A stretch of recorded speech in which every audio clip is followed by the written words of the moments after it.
Okay, guys, so today we are talking about clerics and everything else, and we know that clerics are divinely inspired. They are going to be the class in the game that is the closest tied to a god, but how do you do religious characters that are like a fighter or a barbarian or someone that might not get powers as a divine character, but are a faithful religious person? Let's grab the dice and talk about this.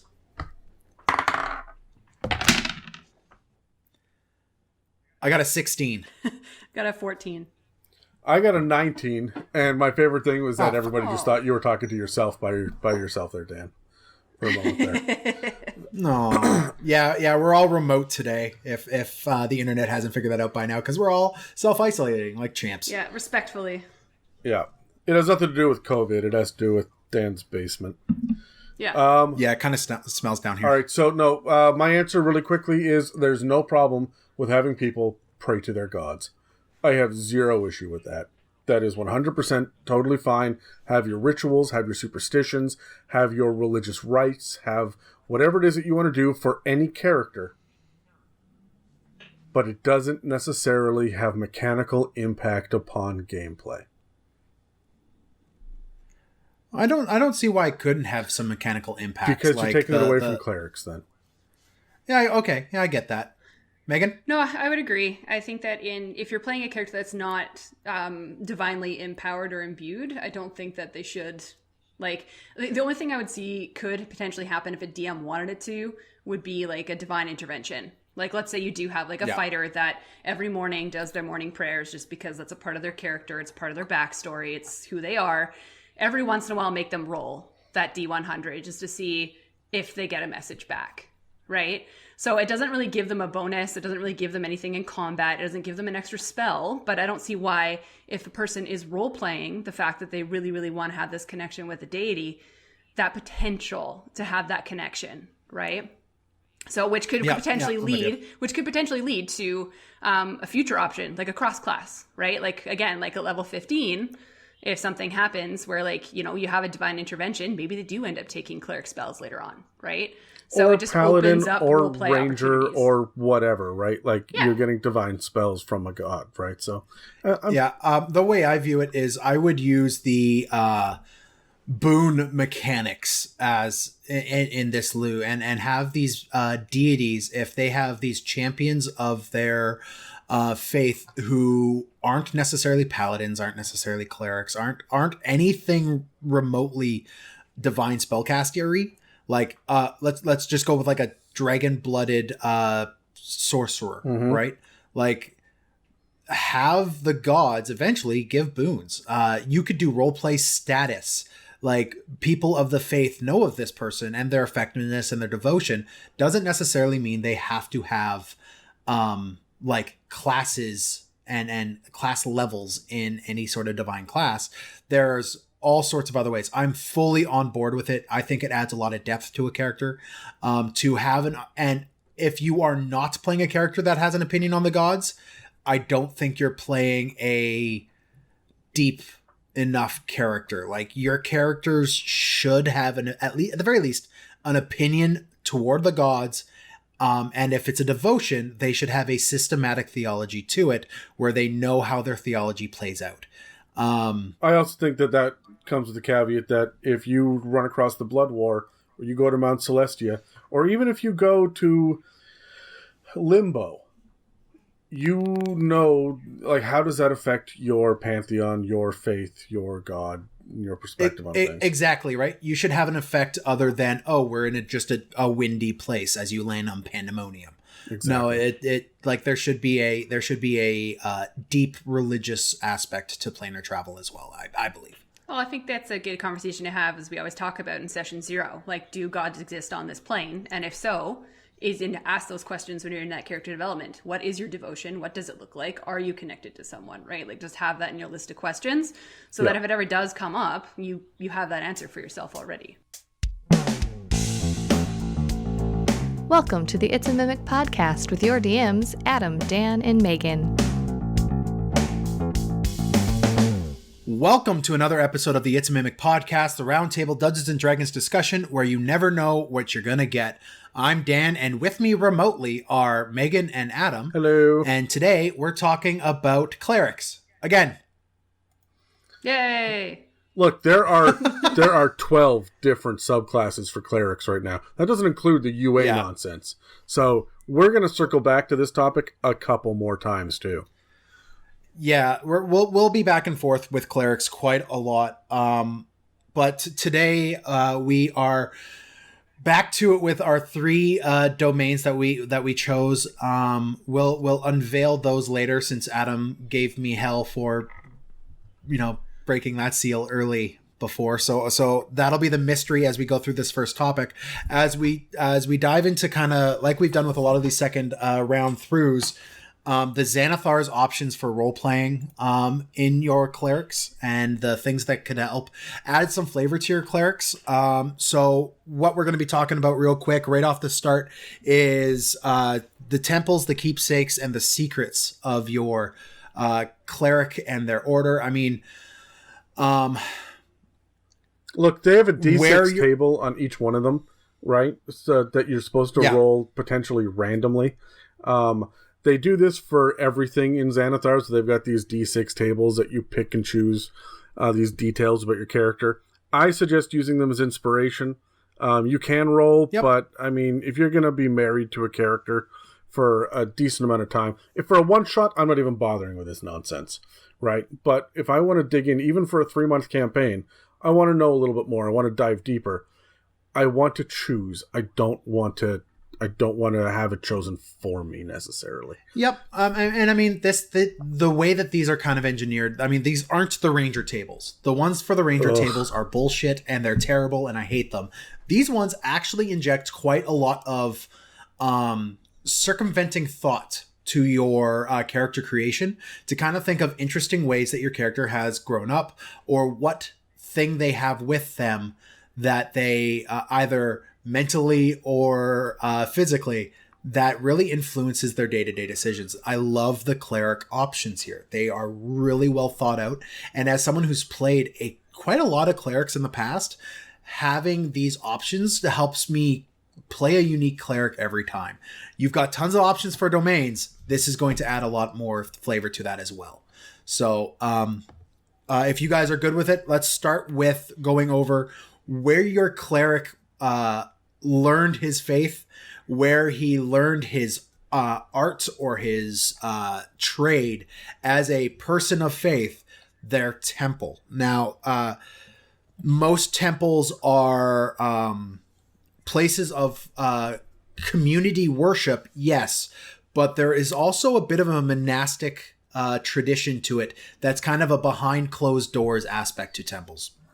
And these options here give you an option for your clerics to see what their temple was like, either behind closed doors or how it interacted with the community around them. So right off, like your table here has, your temple is the oldest surviving structure. Think of what, or the oldest surviving structure to honor to your god. Think of what kind of prestige that would bring to your cleric as being someone who is taught at that church within your order, right?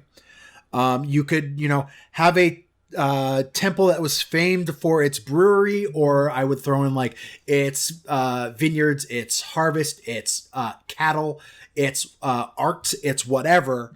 And people would come from miles around to see or taste whatever your temple made, right? I love that idea, as well as you are now playing a creation style cleric who's got some skills and has honed their piece towards some sort of work of the hands. You could also go militaristic with it, and your temple was a fortress, a bastion of good and order and protection for the surrounding area around it, and it was a proving ground for warrior priests. These are cool things. So guys, I want you to grab your dice. We're going to roll. I want you to tell me one really cool idea for a temple or monastic tradition for a cleric. All right. I got a 2. I'm rolling great Got a today. 16. Dan, you and I are rolling off. I also got a 2. Okay. 12. I got a 6. All right, I'm going last. Okay, Megan, a cool temple idea. What you got for us? Okay, so I totally agree with Adam and what he said earlier about how these kinds of ideas are just ideas to jump off of, right? Like, you can read these and get inspiration in different ways or different kinds of things that you want to do. And the first thing that came into my head when I heard the word temple was Howl's Moving Castle.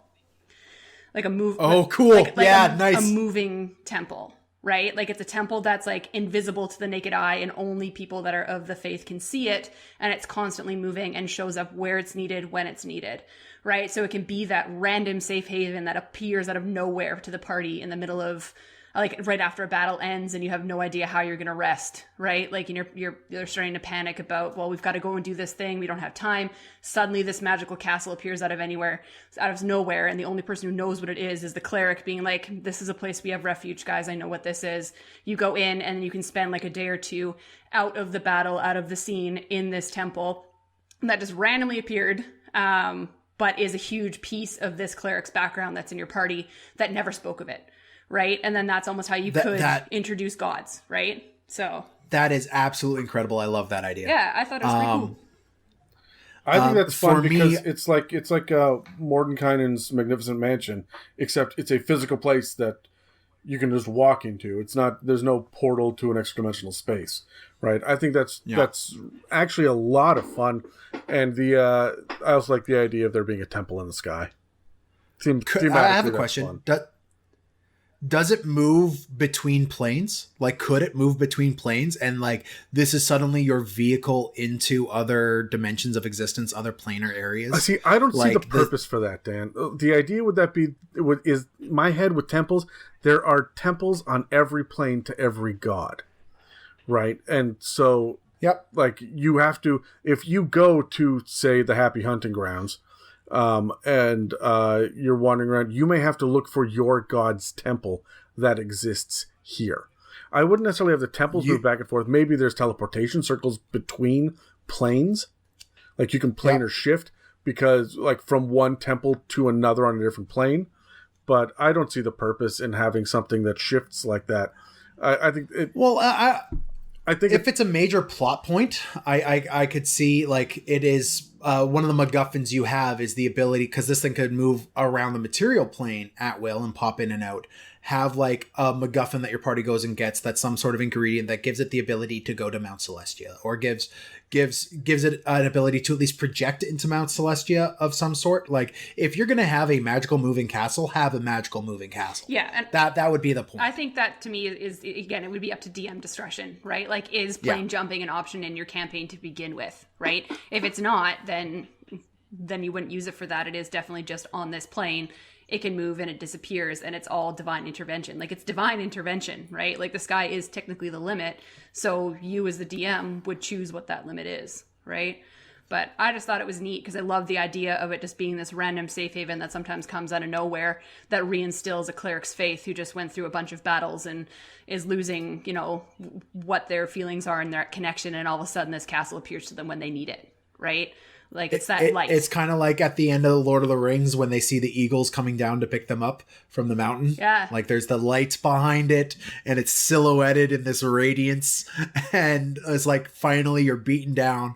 You're on your last hit points, and you look up, and there's hope embodied. But I also love the idea that the cleric is the only one that can see it until you walk through the doors. So the cleric is literally going fucking mad insane, being like, guys, I can't believe this is here. It's going to be so great. Just follow me. And they're just like, what the fuck is this guy doing? And then all of a sudden they walk through the doors and there's this giant fucking castle in front of them, right? Like, I think that's be a hilarious thing to role play out, right? The barbarian's just like, it's a cloud. What's your problem? I like taking it a step further, and the cleric dies. That's the character that dies. And so there's always the idea that the castle could be there. Everybody reach up. Can you feel a castle above you? No? Let's shoot magic missile up into the air and see if it hits anything.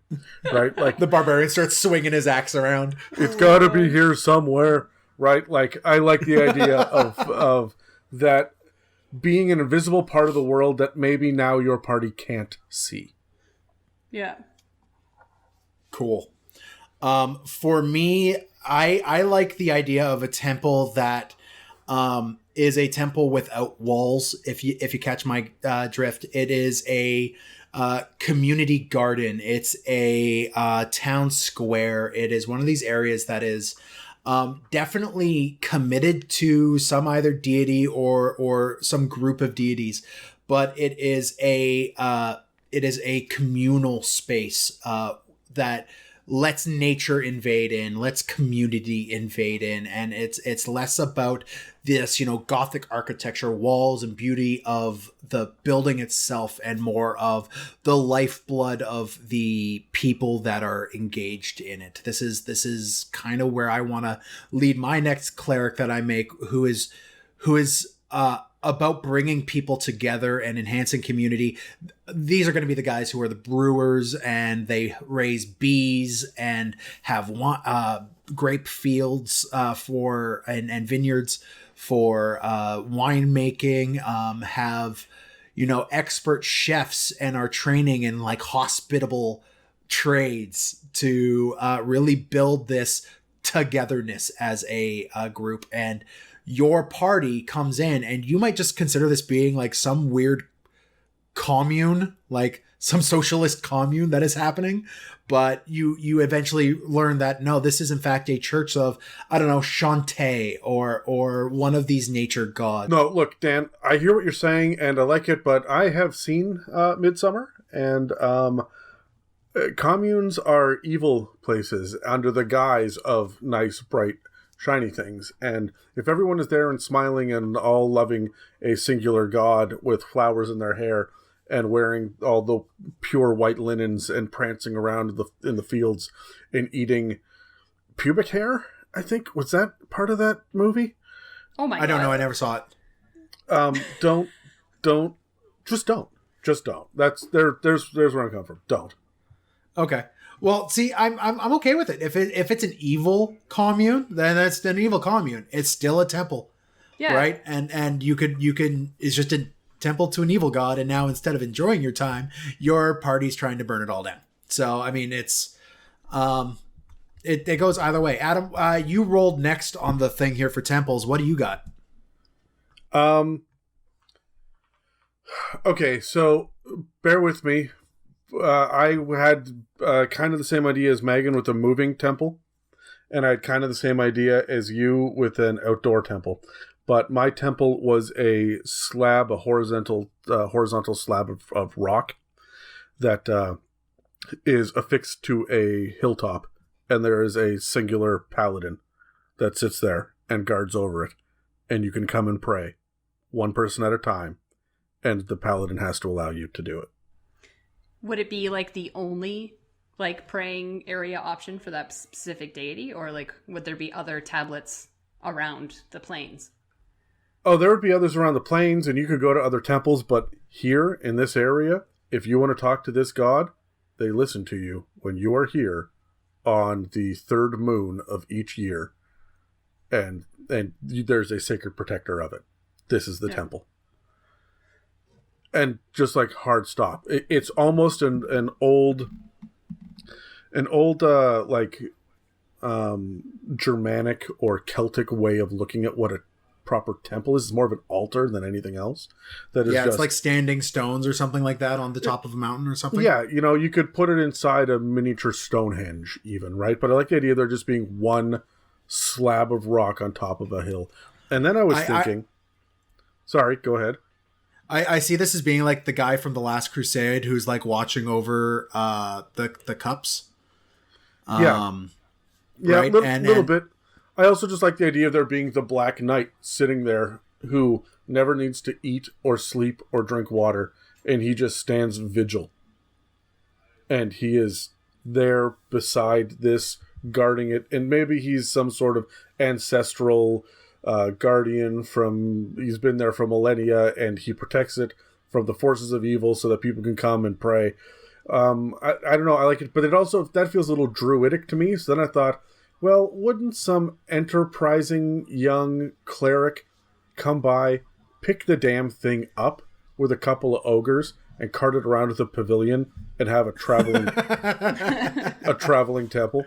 which is these guys are like soothsayers and snake handlers, but there's a legit temple in the middle of this pavilion that just goes town to town. I'm just also now imagining like a paladin just carrying a stone slab on his back, like just constantly, right? If it needs to move or needs to shuffle or got a message saying, "Hey, like time to move the stone slab," then he just like ropes this thing to his back, and you just come across this paladin in the middle of the forest as he's moving his temple, and you're like, "What the hell are you doing with that stone, man?" And he's like, "My duty." Like it's.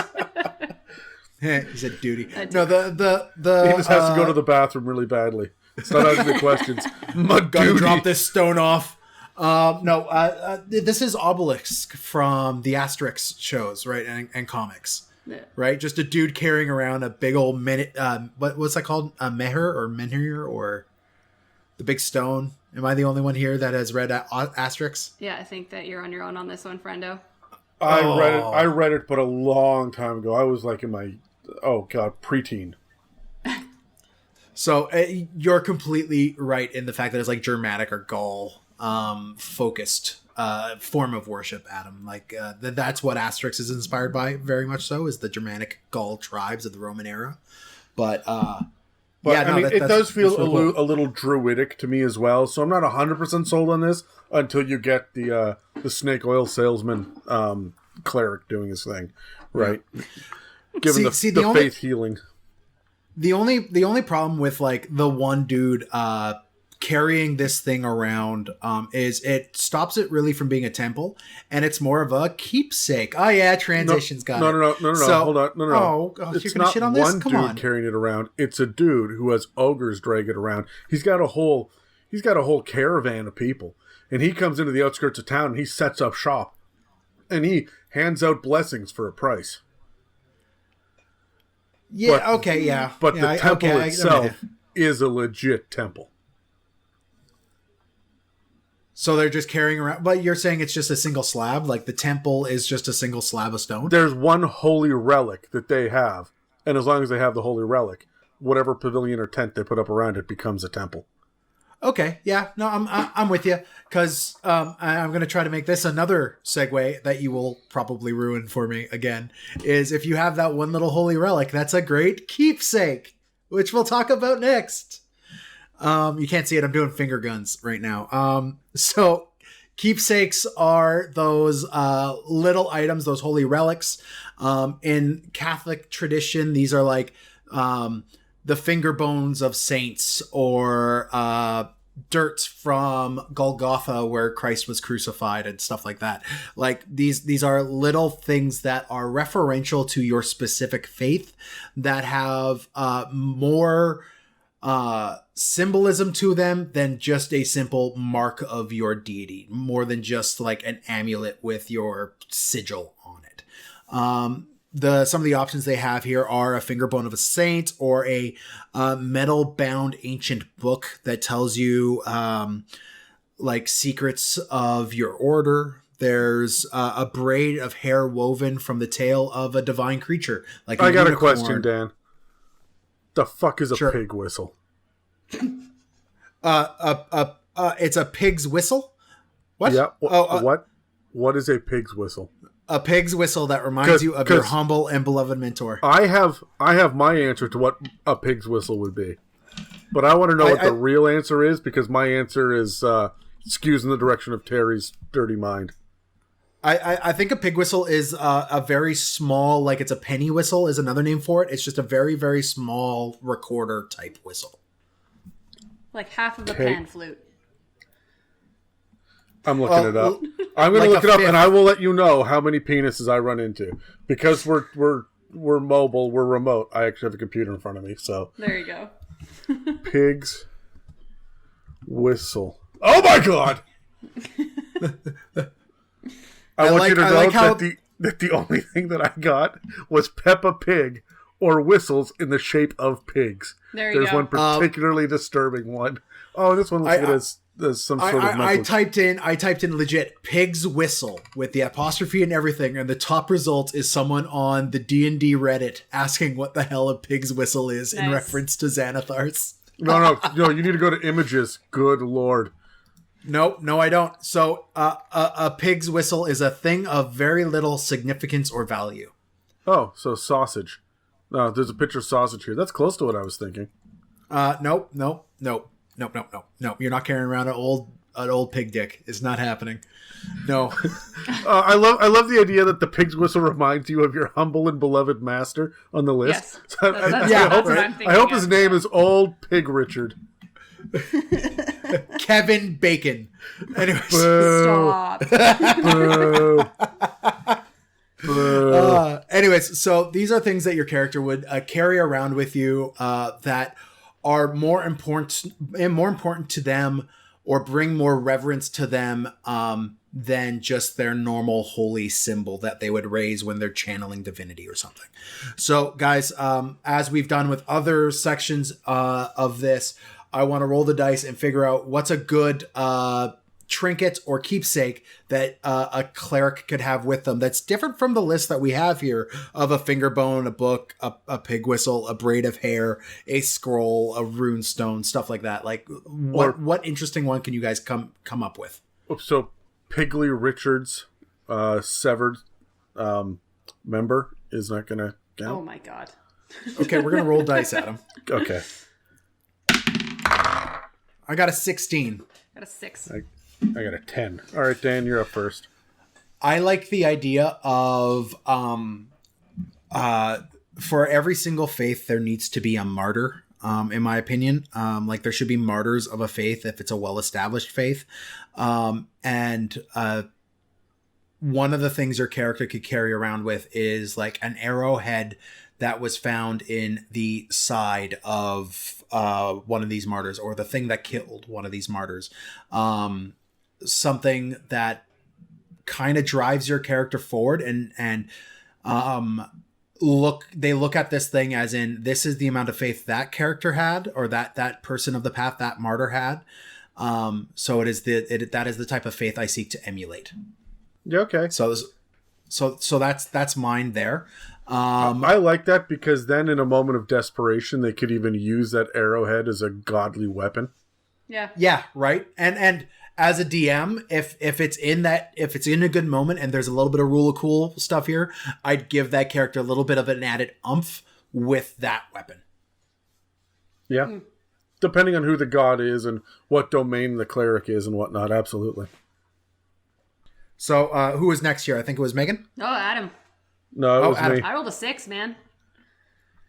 He's going to carry around a little Ziploc baggie full of crumbs.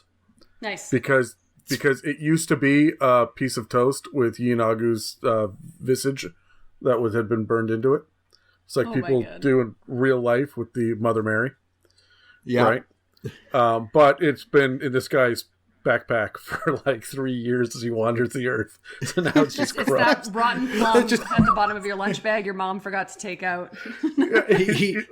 He was super hungry that one day and had no other options. Yeah, I absolutely love it. I love it because it'd be like, hey, what are you doing? Ah, eating the body of my lord.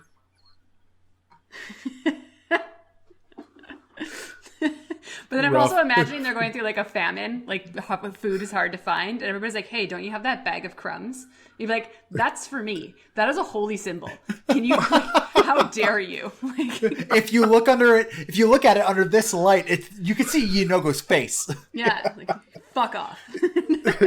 like, late at night when he's by himself, he empties it out onto a slab, and he just like draws, or he writes the name of his god in the crumbs and goes, yeah, yeah. And then he swoops it back into the bag and keeps going.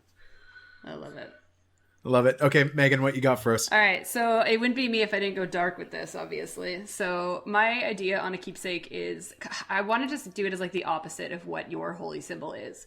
So your holy symbol, obviously, you have it. You are a cleric, or if you're a paladin, or if you're a divine character, you have your holy symbol all over the place, right? So in my mind, if you're thinking keepsake, I would almost go with the anti-keepsake. Like the reminder, a cyanide pill, like the reminder of the good, Gotta meet my god. the good, or who your god is.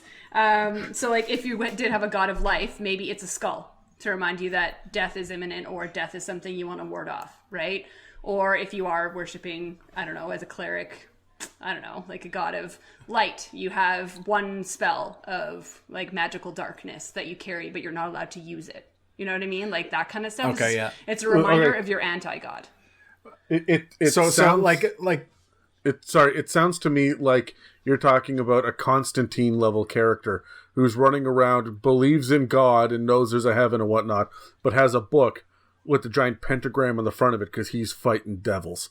Yes, exactly. Yeah. Right. Like, so it's like so if you were to come across this cleric, suddenly you see this weird, random, like dark, ominous thing about them. It gives you that ability to build onto that character, right? And the best part is that's badass. I just watched Constantine like a week ago, so thanks, Adam. Me too. The show or the movie? The movie. They added it to Netflix, and plus I'm a big fan of Keanu Reeves, so Yeah, no, I totally watched it too. I freaking love that movie. it's good. The show is so much better. Yes, I agree. The show is magnificent, and it is a crime that they canceled it. That's badass and awesome. The way what do you do for a trickery domain cleric? Like, does he carry around like some scales in the back to show balance, or like a warrant for his own arrest? Like, what does he do? Yeah, just a reminder of like the consequences of his potential actions, or I think he carries around a booklet of the realm's laws.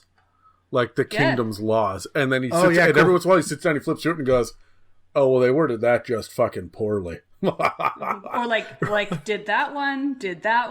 It's like a checklist, basically. Yeah. Or it's a bar of soap. Okay, Adam, Megan, crap, whose turn is it next? We're done. Are we done? Yeah. Yeah, we're on to secrets, Dan. Fuck. All right. So, finally, as we're wrapping up here with this one little topic, we got the secrets. Now, these are things that are privileged information that your cleric knows that the general populace won't about your god or your order or whatever it is. This is your Midsommer commune who's all happy and whatnot, but everyone knows at the end of the day, I'm assuming they sacrifice people in that. It's an assumption. I haven't actually seen it, but it's that level of you should secret. watch it. You'll love it. It's totally your kind of movie. Is it actually, or are you just telling me to watch it to suffer? Honestly, if I can be honest here, we're going to take a time out for the 1 minute Adams movie review. I absolutely fucking hated Midsommer. It started off so strong and then just turned into nonsensical, metaphorical bullshit nonsense garbage. Yeah, I thought that's what those movies are for, though. Is it kind of like AI, where if you turn it off at a certain point, it's a fantastic movie and very satisfying and fulfilling? It starts off, the intro for it is so strong and so good, and then it gets to a point where you know what's going to happen. Like, oh, that guy's totally going to die, and that guy pissed off the villagers, so he's not going to live long, and that girl is a slut, so she's going to... Like, it follows all the tropes, so it doesn't surprise you on any of it, and then every once in a while, it's just like... and really shocking gore for no reason whatsoever. And then it's back to like people playing pan flutes. And it's like, hey, have sex right here, bunch of nudity with a bunch of naked elderly women standing around you, just like orgasming, watching you, because it's weird. And it was almost weird for the sake of weird. And I don't prescribe to that level of bullshit. Anybody that thinks there's something deeper in there is reading too much into it. It was a thematic love letter to depression, and I get that it succeeded on that level. But as a narrative storyline about someone getting through their own personal problems, or even as an entertaining horror movie, I think it just fucking fails. So, fell flat. Yeah. Okay. Adam's feelings, everybody. Cool. So, ask me I know how what I feel about us. No, that we'll do Adam's video movie reviews later. Right now, we're going to talk about secrets because I have opinions about us as well. Anyways, so these things these secrets that your character can have go from either organizational to personal. Things like on the list, an imp gives you counsel. You're a good cleric who's being counseled by an evil imp.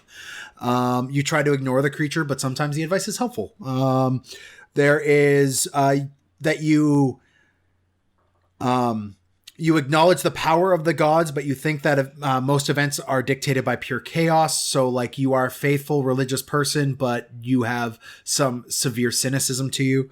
Or you're plagued by nightmares that you believe are sent by your god as punishment for either an unknown or assumed transgression. These are these cool little personal level or even organizational, like you're at the upper tiers of your faith, people are getting sacrificed. These are things that you could bring in as a secret. So as we've done with the other two, let's grab the dice. Let's bring up one cool, interesting, unique secret that your cleric can have. Okay. I got a 13. I got a 14. I got a 4. Good man. Proud of you. After you, Megan. Cool. So I got inspiration from the actual listed secret of like dreams. They stated nightmares, but I kind of want to lean into more like the dream aspect of it, because I feel like this would offer a good role-playing like story driver, especially if you're a DM who's having trouble controlling your team a little bit and giving them clues on where to go. Is if you did have a cleric in your team that would have dreams about, you know, what their deity wants, or like just random things. You could also play this into a comedy aspect as well, but they take the dreams 100% seriously. Like they are 100% messages from their god, basically saying this is what's going to happen, or this is what I need you to do, or just reads into it weirdly. And then they wake up, like let's say your team ends a session saying, okay, well, it's finally a good place to rest. We'll sleep here for the night. And then when we come back next week, we'll get started from here, right? And then you can start off the game with your cleric has a dream, right? And it can, again, you could lean into the comedy if you wanted to. Like you have a dream about a man standing in front of a tree with an apple. So, like, if you just wanted to be complete bullshit, you can. Or you can make it something I have that serious. dream 3 times a week. I know, right? But, like, I don't want it to be more nightmarish, because, like, everybody plays dark campaigns. But I think it would be neat to be more on either the comedy side of it and seeing how your cleric would want to roleplay into it, and how much they divulge to the team, right? Because it could be an ongoing secret that this cleric is having these dreams throughout this entire campaign that's telling them where to go and what to do, but the whole team has no idea that that's what's going on, right? Like, where is this cleric getting all these ideas from, right? And then they start suspecting the cleric of being someone evil, especially if it goes in a different direction than they think it's supposed to go, right? So, and it could be even private. You could even just message, hey, at the beginning of the session, this is the dream that you had, right? So it almost drives that character, especially if you have a character or a player who's having trouble role-playing and having ideas every session. It would be it's almost like a good cushion to be like, well, here's a little bit of a driving force for you for this session to get yourself started, right? Just depending on your table. But I just thought it would be really neat if that was kind of like a way to play the table from both sides. Cool. I like that. I really like it. And my idea is kind of the same, where... God damn, be original. No. Just hear me out here real quick. I don't like I wouldn't use the dreams idea. I wouldn't use something else like that. But what I would have is, and I've rolled up this character, never had a chance to play him, where you were raised in a straight up cult to one of these evil gods, but because you were raised in it and it's all you ever known. And maybe it was this communal living where everyone kind of got along. You assume that the ways of like Tharizdun are good and lawful. So your character is this bright character who never learned that human sacrifice was an evil thing, right? The stuff like that. And as they grew up, as they experienced the world, they learned that, wait, no, these previous, the way I grew up, all of my upbringing and everything I know is actually deep down and evil. And now your character's trying to break through with that by worshiping the god who kind of counters what his former cult, what his parents or grandparents or parent-like figures all worshipped. They are doing the opposite of that for that reason. And if you need a list of really, really cool evil gods and evil like elder evils that could be, look at the star spawns in Mordecai and Tome of Foes. Yeah, there is a list of boons of elder evils at the end of them that are like Borum of the Lake of Boiling Mud, Atropos of the World-Born Dead, Hask the Voice of Hargit, Tyranthraxis the Flamed One, and Tharizdun the Chained God. Like, these are super evil things that you could get boons for, and I would almost give your character a lesser boon, make him a chosen warrior of that evil elder evil god, and he is trying to fight the impulse to just murder everybody or do some human sacrificing. And even like the most mundane cultural situation, role-playing encounter, your character is like, wait, are we not supposed to just cut out their tongues? Crap. Okay, that's a thing I need to make a mental note of. We can't do in civilized society. Like, I that's think the kind that of by secret. the end of tier 1, I'm going to be super pissed off and annoyed at that as another player. Right. I think that's a great way for tier 1. If you're going to do that, I think it's fantastic. But for tier 1, you say, wait a minute, I'm not supposed to do this. Tier 2 and 3 is, okay, so I'm supposed to do this then instead? Yeah, and so then, I feel like this is the character you would play in like a one-shot. Like, you just rolled it up with this weird, awful, I just kill things, or, oh, I'm sorry, we just murdered this thing, so I'm supposed to kill a bird as well to worship my god, so excuse me while I go catch a bird and kill it, right? Like, I feel like that would be hilarious or enjoyable during a one-shot, but if you were playing in a campaign for a year and your character stopped to do things like that all the time, it would get really, really frustrating after a while. Yeah, the other people on the table are going to rail against it after a while. And I think that you just need to have... Dan, you're right. This is a super interesting character to do long term. If you are subtle and you understand enough of the social cues and the role play opportunities, when to do it and when not to, and have your character fucking learn.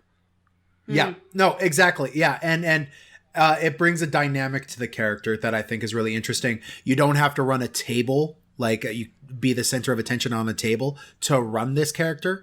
It's simple things like your party's trying to discern their next decision, and even though he's got no divining ability whatsoever, he's all right. Well, we got to go out and grab a chicken, and we need to gut it. We need to get its bones and its innards, and we need to throw the bones.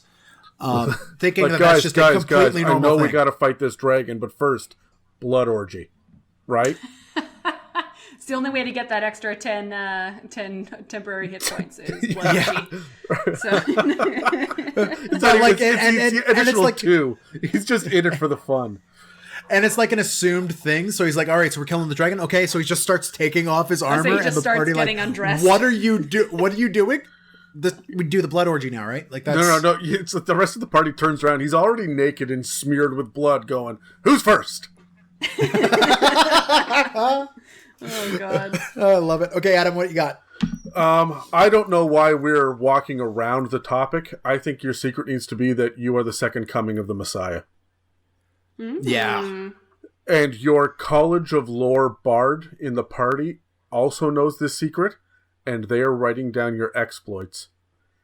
And they are writing the new Bible for your religion. The only thing I would warn against is if you want to play this character, which I love. I think it's a great idea. You run the risk of being the center of the table. You are the protagonist and everyone else is the supporting cast. No. That's why you run it as a secret. This doesn't pop up. From level 1 to 20, this doesn't pop up till tier 4. Yeah, I agree. Like, I feel like it would be neat to run it. Like, it is your secret, right? Like, and the bard is probably sworn to secrecy as well. But you realize these people are, like, they have this really deep connected relationship where he's basically writing everything down. He's like, oh, I'm just writing down the events of the adventure. I'm a bard. What did you expect me to do? No one would think anything of it until the very end. And suddenly, yes, they might be, like, a little bit of center of attention near the end of the game once you get to climax and the twist comes out. But there's twists that come out for all characters at all different levels of a campaign, especially if it's going to reach tier 4. Right? So I feel like if that's going to be your character's one twist at the end, that this is going to happen, but the DM has power of when it happens, it's still going to give that edge of surprise for that character as well. So I think I also like the idea of, I mean, obviously whatever your secret is, the DM needs to know about it, right? Work with your dungeon master. I like the idea of the DM hearing this and saying, okay, you know what, great. You are the Messiah for your war domain, right? Or your grave domain. Maybe grave domain comes back from the dead, they get 1 free resurrection, right? Just out of nowhere, no one has to cast a spell. They die, and then they will come back, right? Or the war will explode doing, 20 d20 force damage in a 20-foot radius if they die and stuff. So that you know that you have this power inside of you.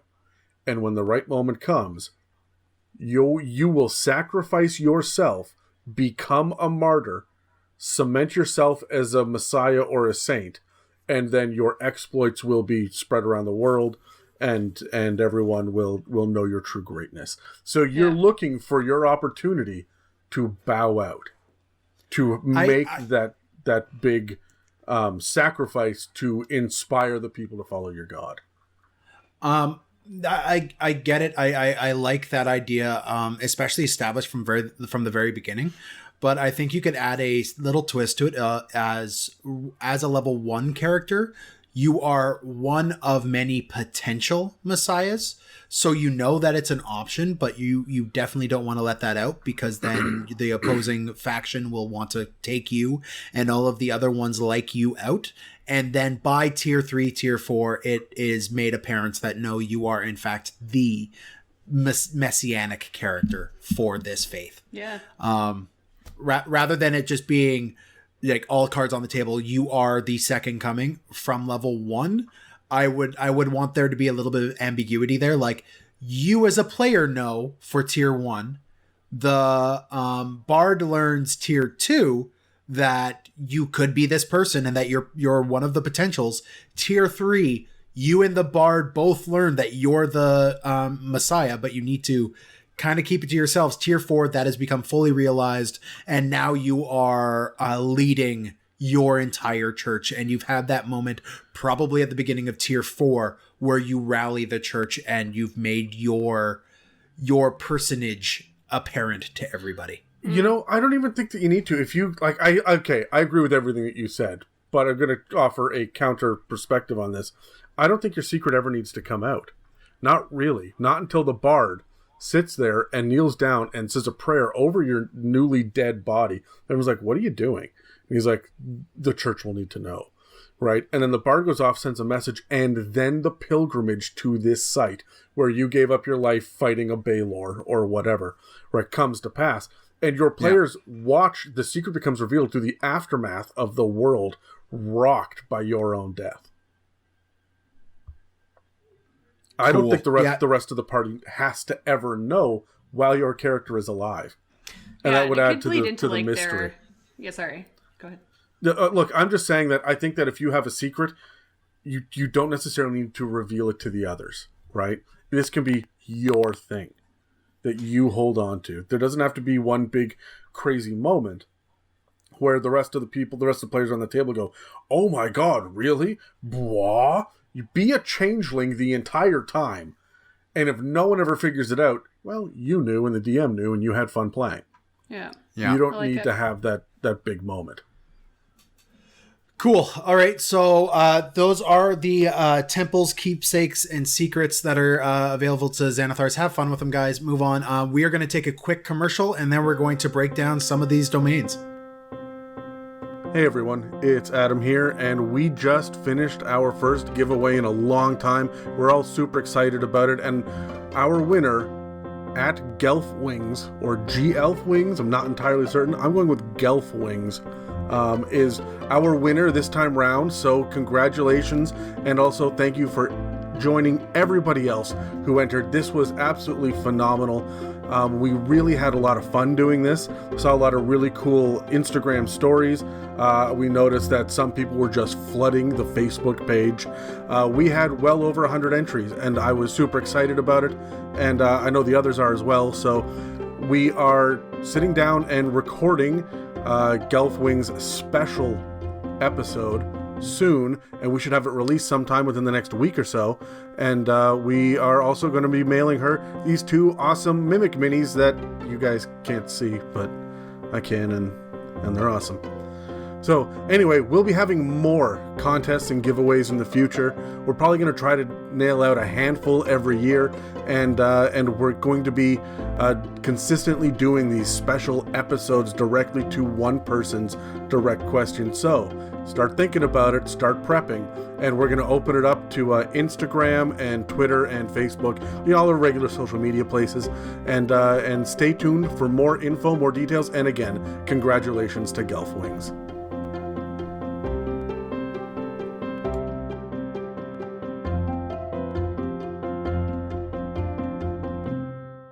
Welcome back, guys. So now that we've talked about the temples, keepsakes, and secrets that you have available to you at character creation, let's talk about domains, which for clerics come in at first level. These are your subclass options. In the previous clerics episode, we covered life, light, and nature. This week, we're covering the Tempest Cleric, the Trickery Cleric, and the Knowledge Cleric. So, guys, grab your dice and let's talk about the subclass one by one. I got a 7. 11. Oh, I got an 11 too. Roll off, Ooh, okay. Megan. All right. Roll off. Oh, 16. I did not. Oh, you didn't. So, Megan, what you got for us? All right, so I'm going to cover the Trickery domain for clerics, obviously. So I think the easiest thing to kind of say about Trickery domain clerics is they're kind of like the rogue cleric, if that makes sense. So they obviously follow gods of trickery. So people like Tamora, most commonly known like a Loki, like those like very well-known trickster gods. They're kind of like your mischief makers or your instigators who like to stand a constant challenge. These are the ones that can get really annoying in roleplay, should you want them to, or if they want to be in that play in that field. But I find that if you wanted to build an annoying cleric, this is the one that you can build. Not that, clerics aren't annoying to begin with, but I feel like this one's a little extra. So they're basically patrons of like your thieves, your scoundrels, your gamblers, all that kind of stuff, but also your liberators. So this could be like you're a part of like a movement or something, right? I'm thinking like any kind of like cause that they stand for, like they're just like the head of that movement or a liberator, that kind of stuff. All right, so they're very prefer to like do pranks or deception or, they're just kind of like your playful character. So they do have a little bit more of a, in my mind, if you wanted to build one of these, you really had to pay attention to your stat tree, just based on how clerics are built originally versus what you want to do with these guys here. But they're pretty interesting. I'm not going to lie to you guys. I'm going to say right now, I don't really like it. Well, you're known for playing like your lawful good like paragon of a character. Like the underhanded trickery cleric doesn't it is about as far, like Terry would love to play one of these things. I don't see you playing one. Yeah, I found an interesting character idea on how I can make it work for me. So, and I'll go into that later. But to your point, like these are not the kind of clerics that I feel are the natural piece, but it definitely bleeds into 5th edition where you do have that freedom to play with what's good, what's evil, and you can play that as a paladin or a cleric now. You don't have to be lawful good to be one of these characters anymore, and I feel like that's very much what the Trickery domain gives you that freedom to do.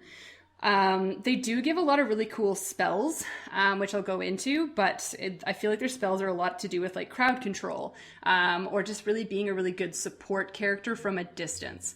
That is really what I feel a trickster is. These are not the ones that are going to get up in battle and actually be front facing in any way, shape, or form. These are the guys that really, really, really stand back, right? Yep. So, and a lot of their spells do bleed into their trickery, right? And their like charisma scores and that kind of stuff. So if you're thinking first level right away, they get charm person and disguise self.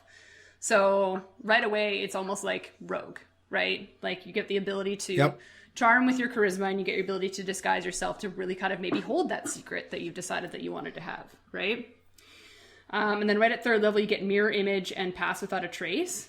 I like the pass without a trace. I think that's really neat, especially being like a cleric. If you're walking around in some kind of medium armor, it does give you that ability to stay, quiet. I think is really cool.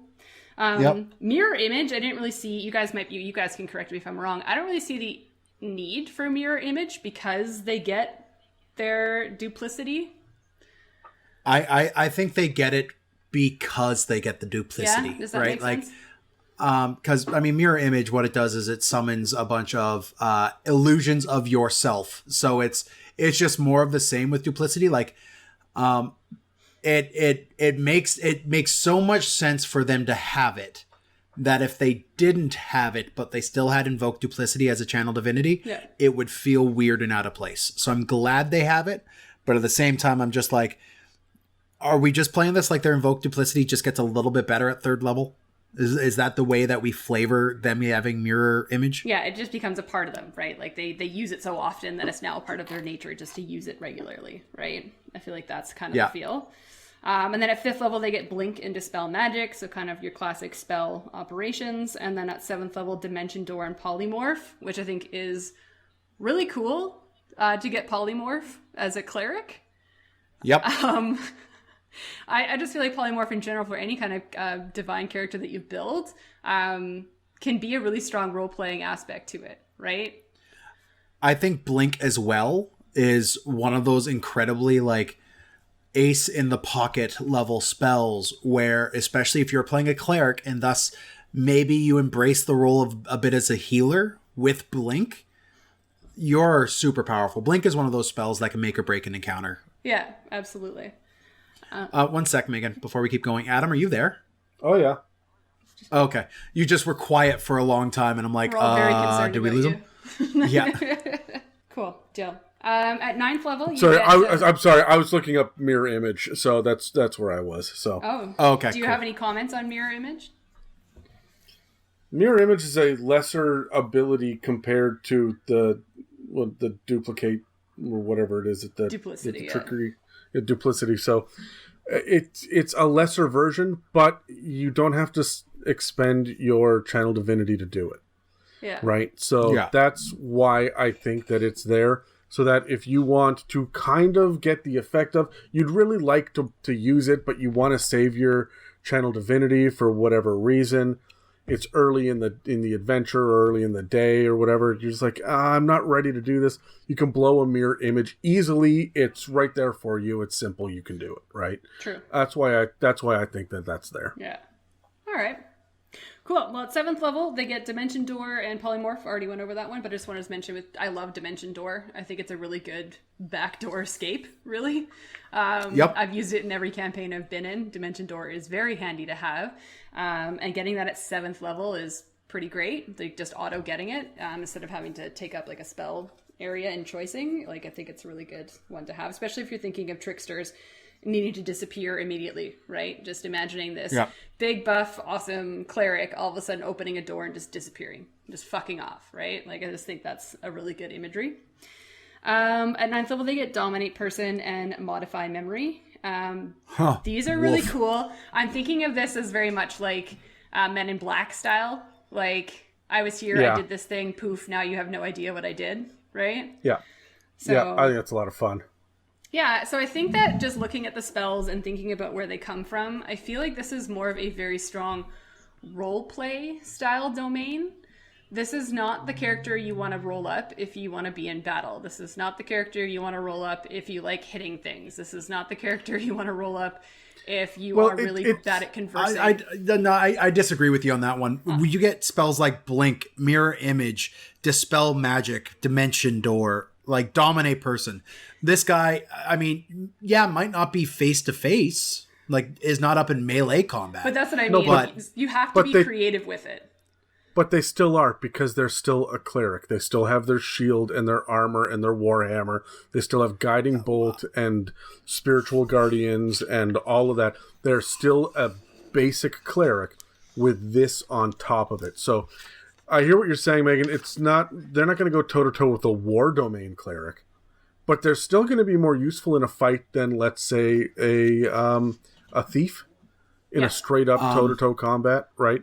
Or than, say, a bard running low on spell slots, right? I'm I'm going to step in here, Adam. This specific cleric will not have a warhammer. They're not proficient. Clerics are proficient only with simple weapons unless their domains give it to them. Yeah. So these guys will not have fine. Then a mace. Yeah. Well, they still get weapons. They still are able to go in there. Every cleric does, and they're still casting all of the regular cleric spells off the cleric spell list.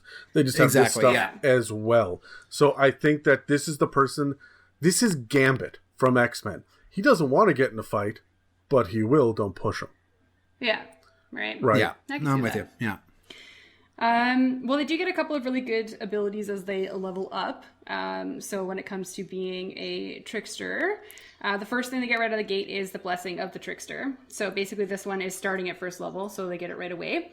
You can use your action to touch a willing creature other than yourself and give advantage on dexterity or stealth checks, which I think is really cool because this is like you're traveling with your pack of your paladin and your fighter and they're standing there or they've got their big fat armor on. Like this is a way to really silence the team.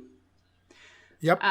So again, crowd control, right? These are your big support characters that are just keeping things easier to continue, right? So if the paladin's thinking, oh, I should step back and let you do your thing, he's like, no, like, let me help you. I'll get rid of your disadvantage. Let me give you a bit of a blessing, friendo, right? Yeah. So, and then for channel divinity, their first one is invoke duplicity. So we kind of talked about it a little bit, but I'll explain exactly what it is.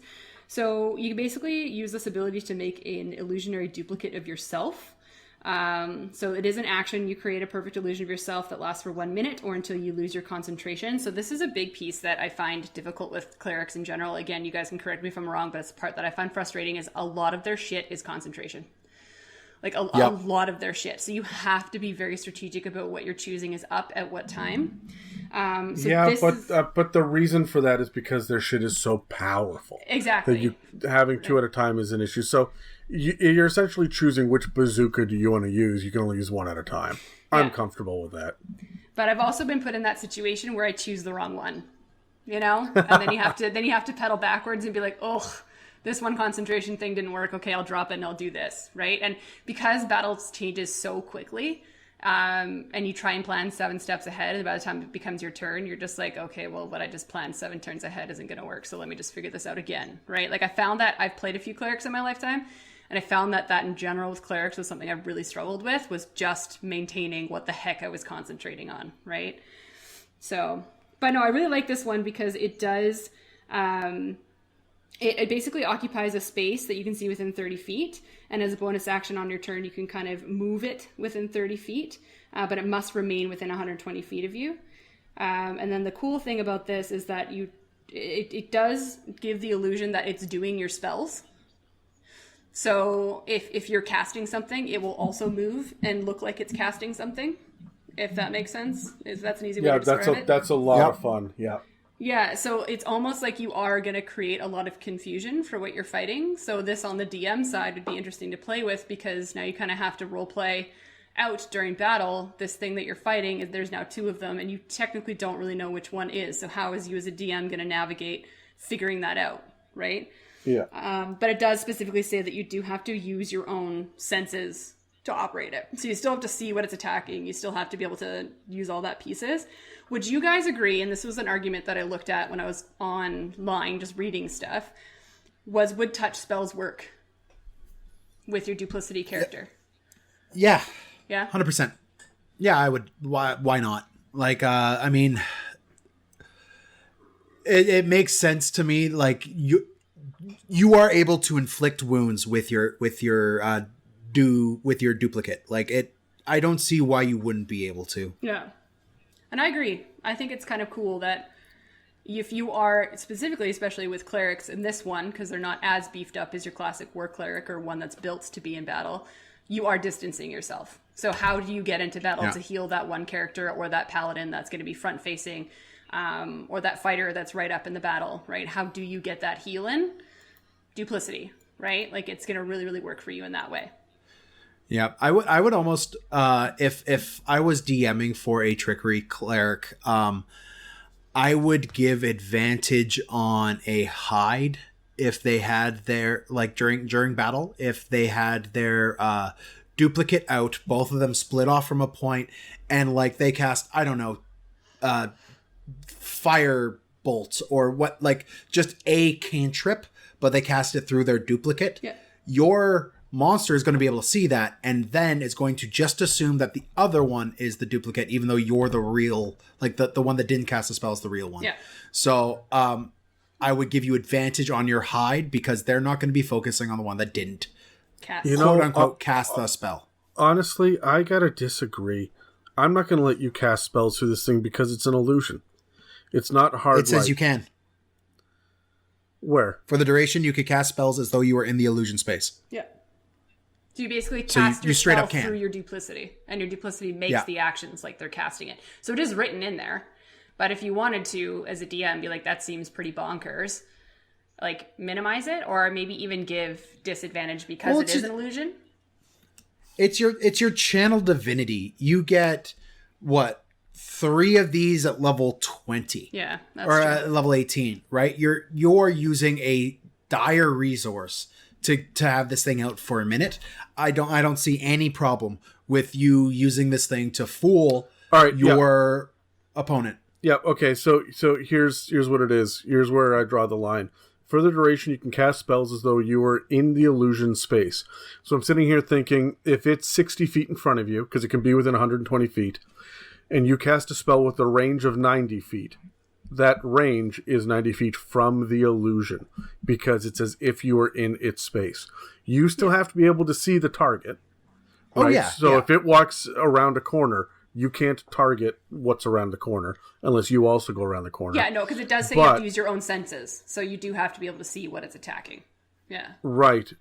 It gives advantage on attack rolls against the creature, given how distracting the illusion is to the target. However, this is still an illusion, and while it is illusory magic that is casting more magic, that's fine. I don't think it can physically interact with the world. I don't think it can pick up a hammer off a table. I don't think it can make a melee attack. I think that it is going to shoot a bow, an arrow, and then that arrow is going to disappear when it crosses 120 feet from you. From you, the person. No, I agree. I think it can work around the environment, but it cannot manipulate the environment. I'm with you on that one. I can see that. Unless it's by magical means. If you mold earth, then you can mold earth from the Yes, illusion, exactly, right? yeah. So if you need to touch something to cast light upon it, then when the illusion touches it, it glows, right? So it's just an extension of the magic, but it's not allowing you to interact physically with the world that you're in. Yeah. Are we all on the same page on that? I think so. Yeah, we're I think all we're on all the same saying the page same on it, thing. Yeah. Okay, cool, But, cool. And I wanted to throw a wrench in there just as a final with this thing. I really like the idea of doubling up and adding spell sniper. And having the duplicity along with spell sniper feat, so that you can do double the distance of your spells from so you can basically be standing like a million miles away and just fight. Is a channel divinity? It's not a spell though. No, but like you casting your spells through your. Yeah. So if this thing's 120 feet away from you and you're casting, I don't know, a magic missile from I don't know, something. The clerics don't get magic missile, fucking whatever. But you cast some sort of ray spell right from it, you get an additional distance. No, I'm on board That's with that. hilarious. Anyways, thought I'd put that in there. Okay, cool. So then at level 6, their channel divinity, they get Cloak of Shadows. Basically, this is just their I can disappear when I want to. I feel like this is just a good advantage to disengage if you do end up accidentally toe-to-toe with something. You can poof yourself out of there if you felt like it without having to use a spell slot if you don't have one. For Dimension Door. Yeah, turning invisible is always useful. Yeah. I have a question before we move on from this one. One of the most potent cleric spells, in my opinion, is Spiritual Weapon, which is the one that attacks and does not require concentration, but it attacks on your bonus action. Mm-hmm. If you turn invisible and run away and your spiritual weapon attacks something on your bonus action, does that make you visible? I would say no, because it's I would say no as well. Basically, you've created a construct, right? It's not you attacking. You physically did not do damage to it. The construct did, right? Yep. I would agree. However, I could see some tables running it the other way because you are still doing an attack. Yeah. Yeah. I'm gonna look it up. Okay. What do we got next year, Megan? So the next up is at level 8 for Divine Strike. You gain the ability to infuse your weapon strikes with poison, which I think is really cool for a cleric. Having poison capabilities, like that alone is pretty cool. And it's 1d8 worth of poison damage to your target, and that does increase at 14th level to 2d8, so this does increase. But I just like the idea of having a cleric that has poison capabilities. Like, you've learned all your life how to heal things, why not have an ability that you know is going to hurt someone, right?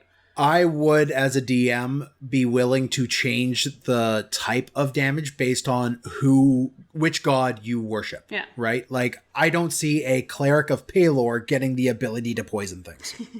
No, you know what? Right? I'm okay with this because of the trickery thing. I have no problem whatsoever with adding a little bit of poison, and you don't have to call it poison. You can call it something else, that you've imbued them with Decay a divine or something. illness. Yeah. Right. So you can flavor it however you want, but I have no problem with it doing poison damage. Also, to answer your question about spiritual weapon, Dan, you create a floating spectral weapon, blah, blah, blah. When you cast the spell, you can make a melee spell attack against a creature within 5 feet of the weapon. You are making the attack. That's when you cast the spell. What does it say on every turn? As a bonus action, you can move the weapon up to 20 feet and repeat the attack against a creature within 5 feet. It's the same thing.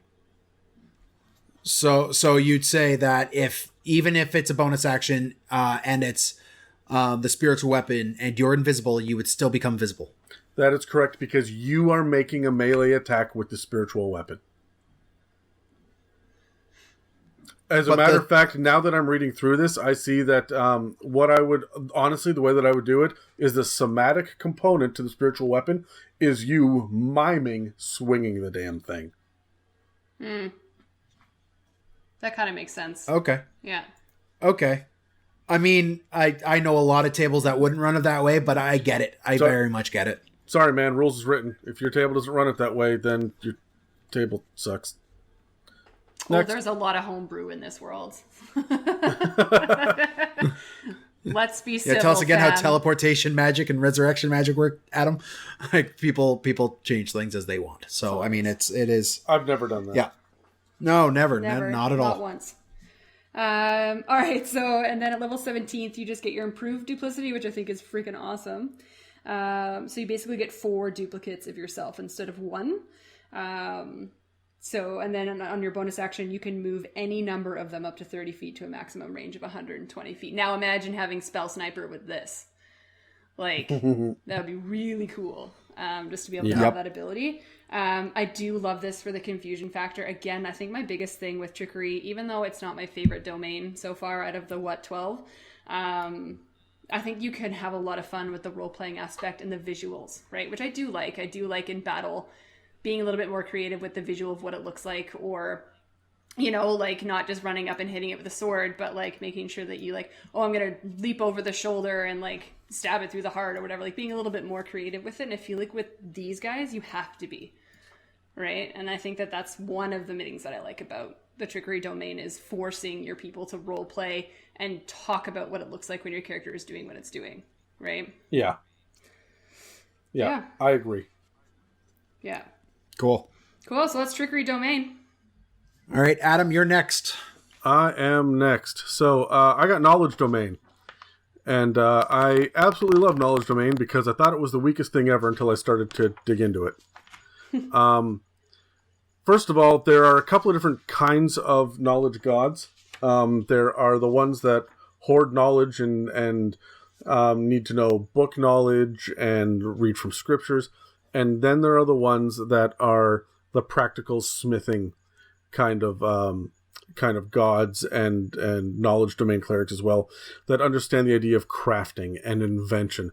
I think a knowledge domain cleric is a great gnome tinkerer. Okay. You do get 2 spells at 1st, 3rd, 5th, 7th, and 9th that are knowledge domain spells.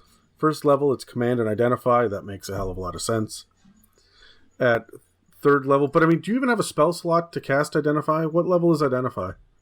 First level. Is it first level? I always think it's higher than that. Maybe I just want it to be higher than that.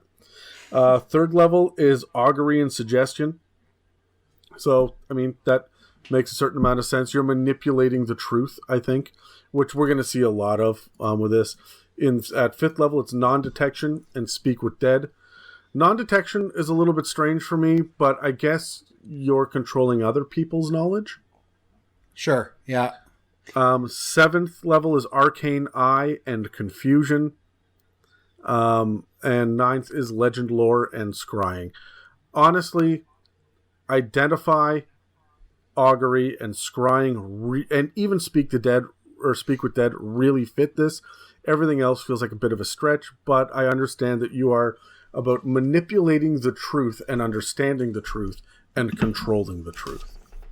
I don't know. I'm going to look up the rules on Arcane Eye because I think that fits very well as well. Yep, okay.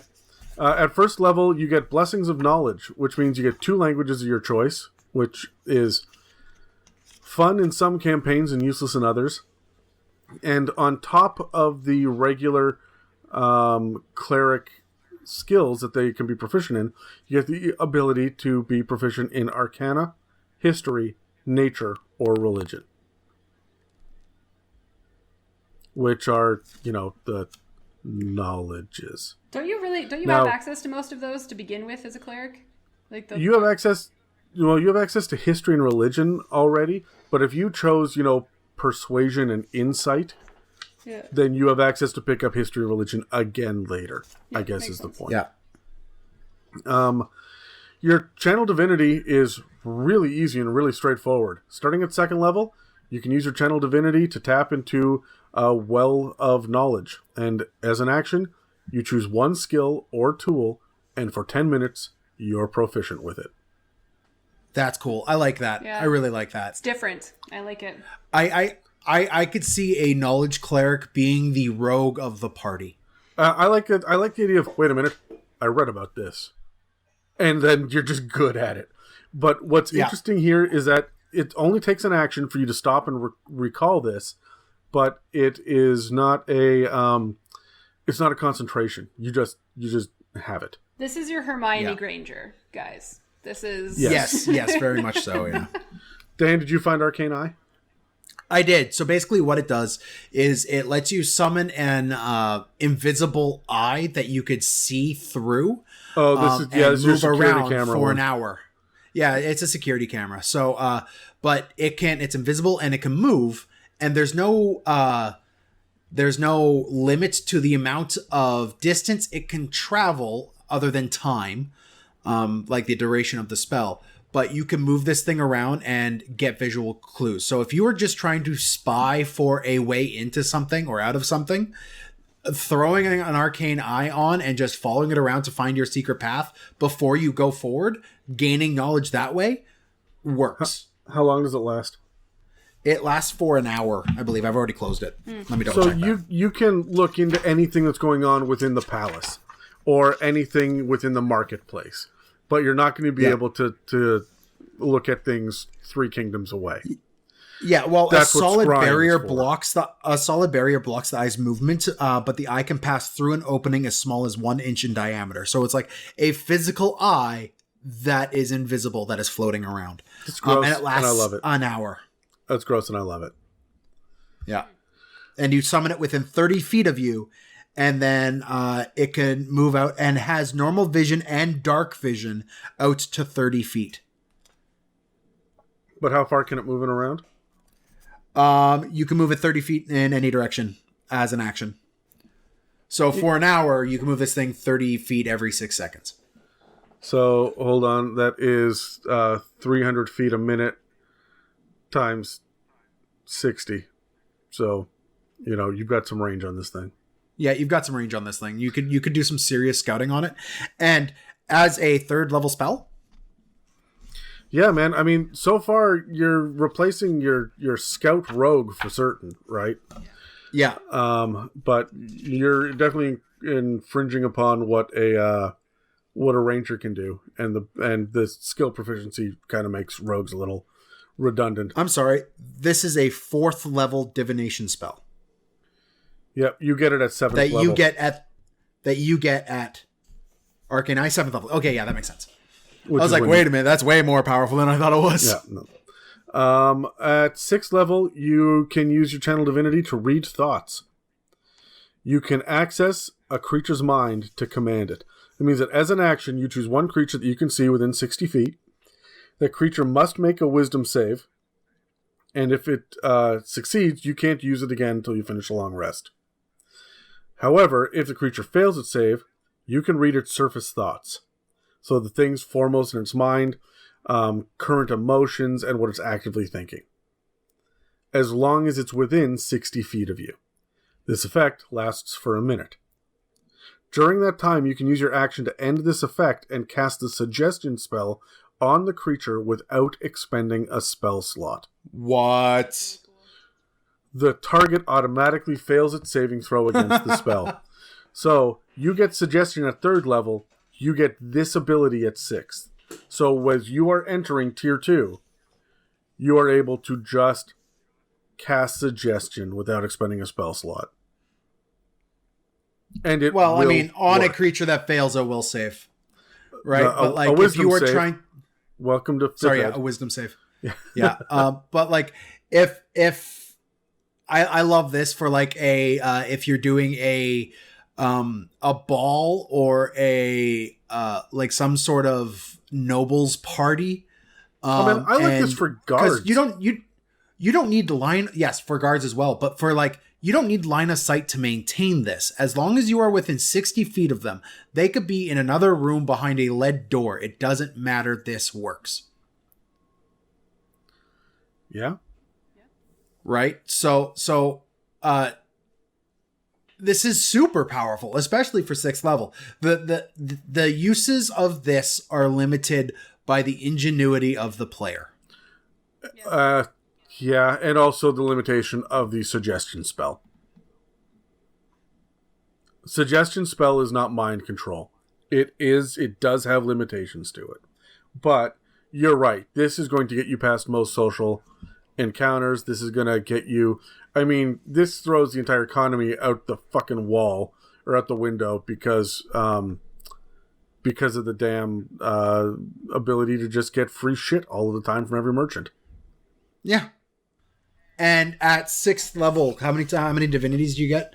You are at 6th level, you get your 2nd divinity. So you could do this twice in a day. Didn't it say that you can't do it again until a long rest? If you fail. If you fail. Okay. That target. Okay. No. Right? If the creature succeeds on the saving throw, you can't use this feature on it again. On it again. Until you On finish it again, a long yeah. rest. All right. At 8th level, you get potent spell casting, which means you just add your wisdom modifier to damage dealt with any cantrip, which is good. It's not game breaking. It seems a little weak at level 8, but okay. And then at 17th, so way later, you get visions of the past, which means that you can call up visions of the past that relate to an object that you hold or your immediate surroundings.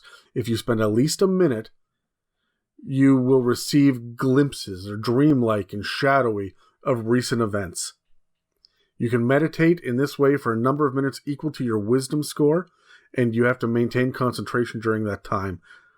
However, once you use it, you can't use it again until you finish a short or long rest. You can do it 2 ways. You can either read an object, at which point you kind of get the idea of the last owner of the object within a number of days equal to your wisdom score. You'll notice that it's not wisdom modifier. That's wisdom score. So, yeah, it's rare that you see that. If you can, and you can spend 1 additional minute for each owner of this thing to learn the same information about that creature. So you're getting ideas about what has happened recently. You're almost projecting like psychics do, to when they pick up an object to go, oh, this was owned by an elderly woman that blah, blah, blah, blah. You can get those feelings off of it. The other one is an area reading. It's essentially the same damn thing, except it's about significant events. usually involving powerful emotions like battles and betrayals and marriages and murders, births and funerals, and having to listen to Dan monologue.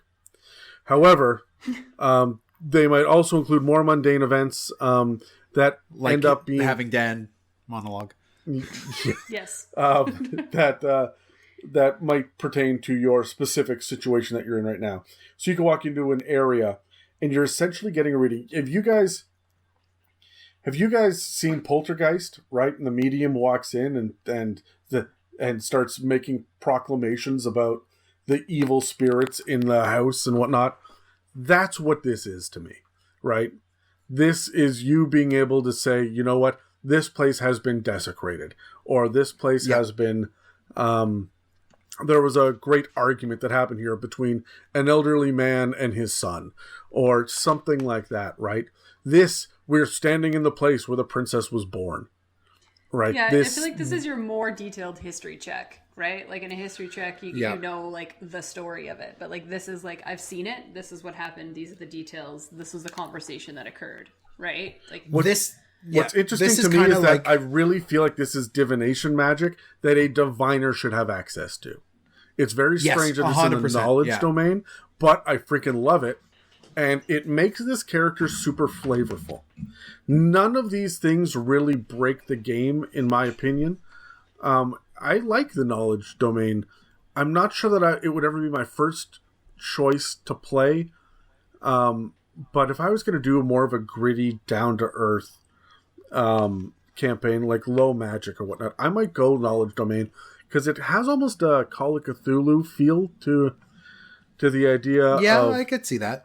Of understanding what's happened in this place before, and knowing additional languages, and I don't know. I feel like also if you as a DM have a knowledge domain cleric in your party, that is just an opening to expel and go off about all of your plot, and you can drop your narration of what has happened previously. This is a gift to DMs. You don't need to inject a exposition NPC because you have a PC that could be that for you. Exactly. I see this kind of playing out as well on the table as like Bran visiting the Tower of Joy in Game of Thrones, right? Like you are like bodily observing history happening around you, right? Yeah. And they don't conceive of you, they don't see you, but that like I love that. It's super badass. It's super cool. Mm-hmm. All right, Dan, what's yours? All right, so I have the Tempest domain. I really like the Tempest domain. It is definitely one of the clerics that is designed to be a frontline fighter with its heavy armor and martial weapon proficiencies. It is one of only 2 cleric domains that gets martial weapons and one of 3 that gets heavy armor. It is I just love it. It's kind of the iconic like thunder cleric to me. These are the guys who worship like Kord and Telos and Thor and Zeus, right? That this is the level of god that you're dealing with. Tend to be the more boisterous thunder lords of the deific pantheons. They're the loud, the brash, the run into combat, look at my challenges kind of deal. Of characters, and their clerics should not be far from it. So we'll start from their domains. You get Fog Cloud and Thunderwave at first level. I mean, that tracks.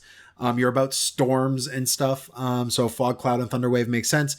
Gust of Wind and Shatter also makes sense because of the whole ability to do damage to constructs as well and destroy like inanimate objects around you just with the pure force of thunder. I'm really feeling like this is about weather and the ocean, right? Yeah. I mean, Tempest, that really makes sense. I wouldn't say necessarily the ocean, but weather definitely. These are the guys who are looking at the skies for omens as well, right? I say they live on a boat or they live on the coast. That's what I feel where they would live. They live in a lighthouse? Yeah. They're a lighthouse keeper. I really feel like that tracks. These guys, Yeah, they can hear. They're always within earshot of the ocean when they're at home, right? Like that's Yeah.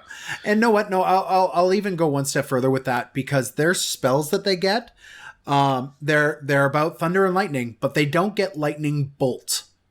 Yeah. No, you get lightning, right? You get call lightning. So you get the druid lightning spells, not the arcane lightning spells. I mean, you are divine. That makes sense. Right. And I mean, it makes sense in that sense. But like, what are the fact that they get call lightning and sleet storm at 5th level, they get control water and ice storm at 7th level, and at 9th level they get destructive wave and insect plague. That last one is weird. Still water. I love I'm that. imagining The rain of locusts. Yeah, it's pretty badass. So, I mean, a lot of their spells make sense. Insect plague is probably the furthest out of there, and you could legitimize it quite easily. So it's all fairly well put together. At 1st level, you do, like I mentioned, get your martial weapons and heavy armor. This is because you are supposed to be up front, swinging a hammer just with the fighters and paladins and barbarians of the group. That is where your place swinging is. A hammer. I'm going to move through that. At 1st level, you get Wrath of the Storm, which gives you the ability to rebuke attackers. So when a creature within 5 feet of you that you see hits you with an attack, you can use your reaction to make them make a dexterity save or take 2d8 lightning or thunder damage, your choice. And that's if they fail to save, they take half as much on a successful one. And they get this a number of times equal to your wisdom modifier per long rest. So this is a weaker version of Hellish Rebuke that is flavored for your Thunder and Lightning cleric that you could do more times than Hellish Rebuke. This is stupid powerful. It's pretty incredible.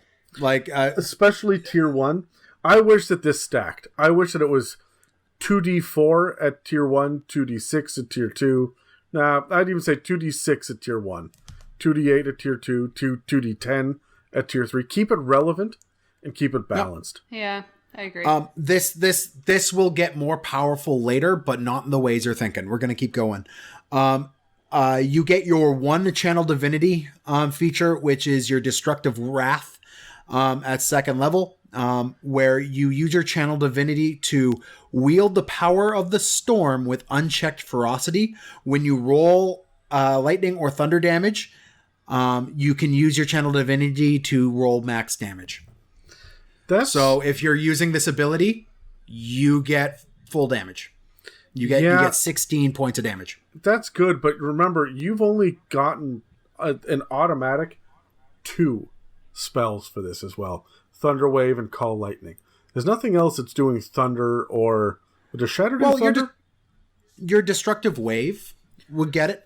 Shatter, I'm pretty sure does force damage. Yeah, I thought Destructive Wave was force too. Looking it up. Okay, you look that up. I will keep reading because the next one is pretty cool. Thunderbolt Strike. At 6th level, you when you deal lightning damage to a large or smaller creature, you also push it 10 feet away from you. No save. If you do damage to it and you hit it with a lightning or thunder spell, you can move it 10 feet away from you, which of course will draw a reaction.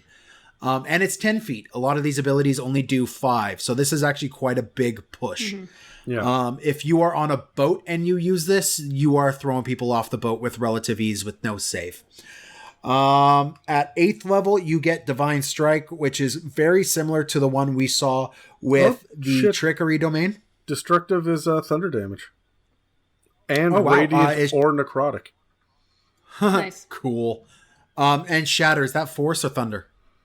I'll look it up. I think Shatter is thunder damage, but I could also see it being force.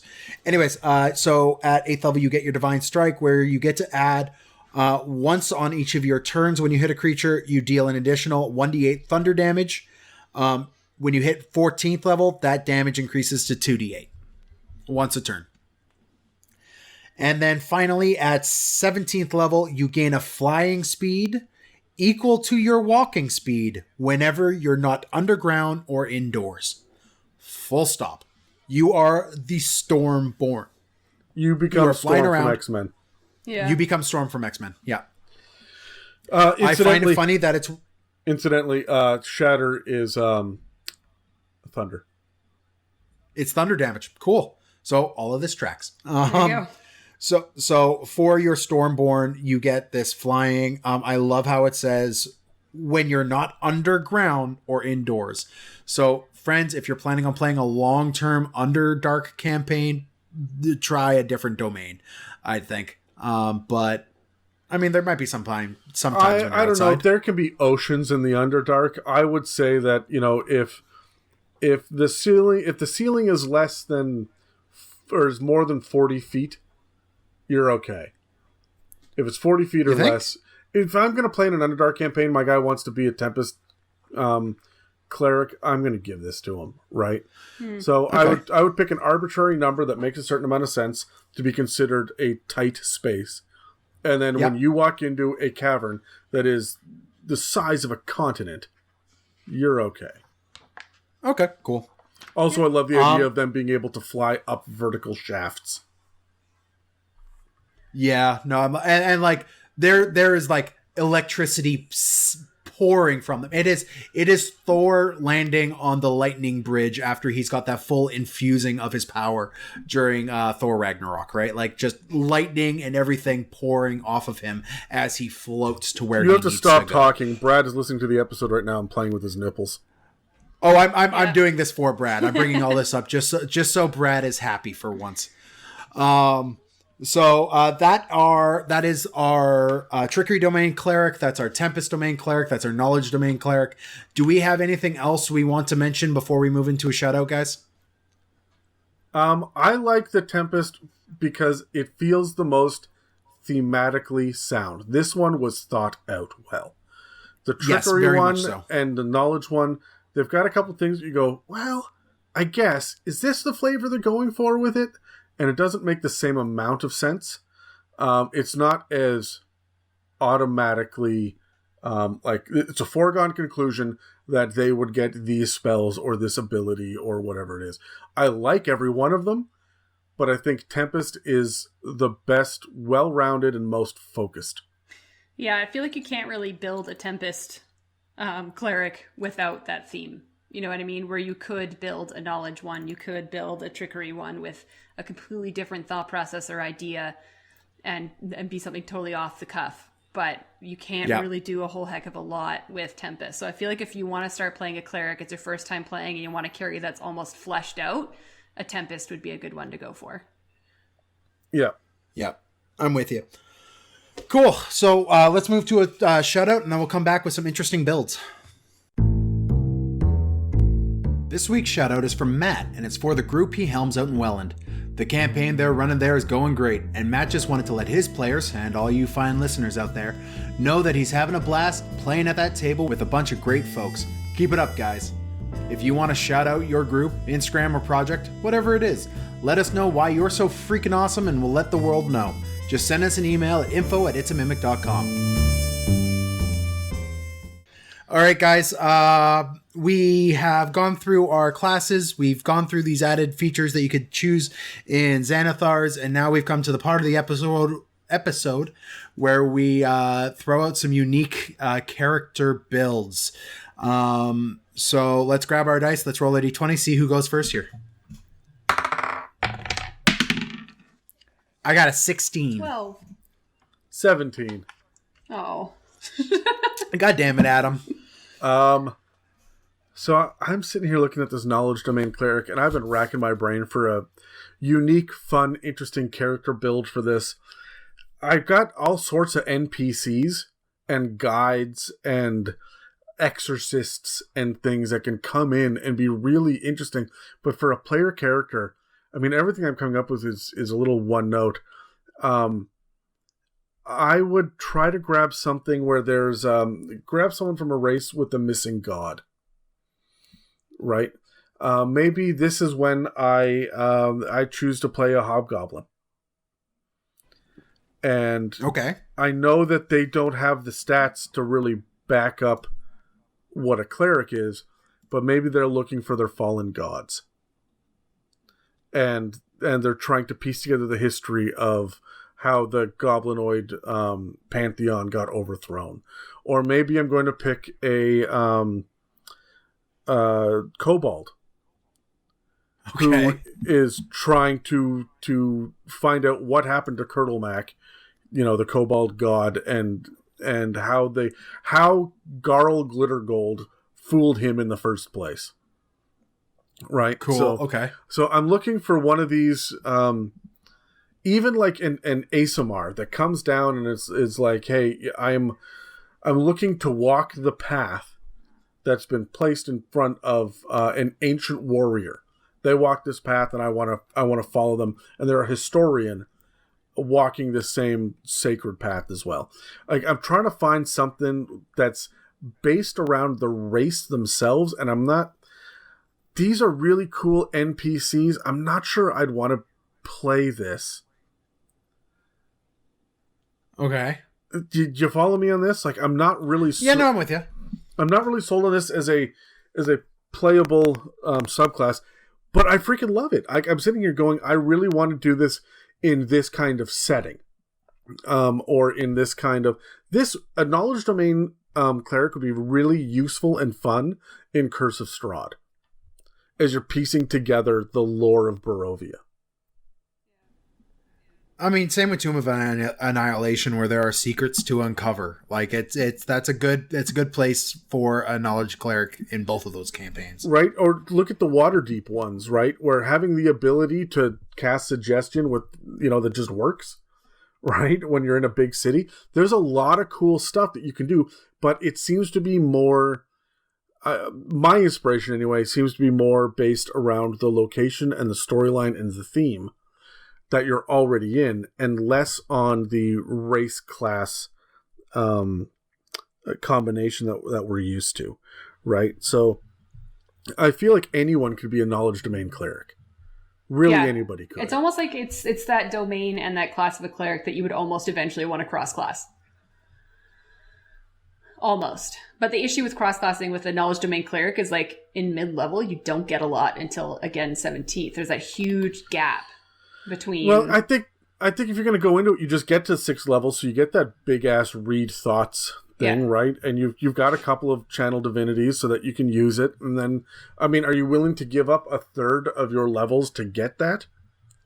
Yeah. Maybe if you're an investigator, rogue... Yep. Right? I mean, that's going to go really well with the skill proficiencies as well. Like, there's a lot of interesting things to do with this, but I feel like it's really going to depend on the scenario that you're in, and less about, I built a lizard folk fighter that can do, right? Like, it's less about that. This is very circumstantial. This is RP. It's very roleplay heavy. And so I kind of want to know what that world is before I know which character I'm going to put in it, right? Yeah. So I really, really like this. I almost have to come at it from a different angle. You know what I mean? Mm-hmm.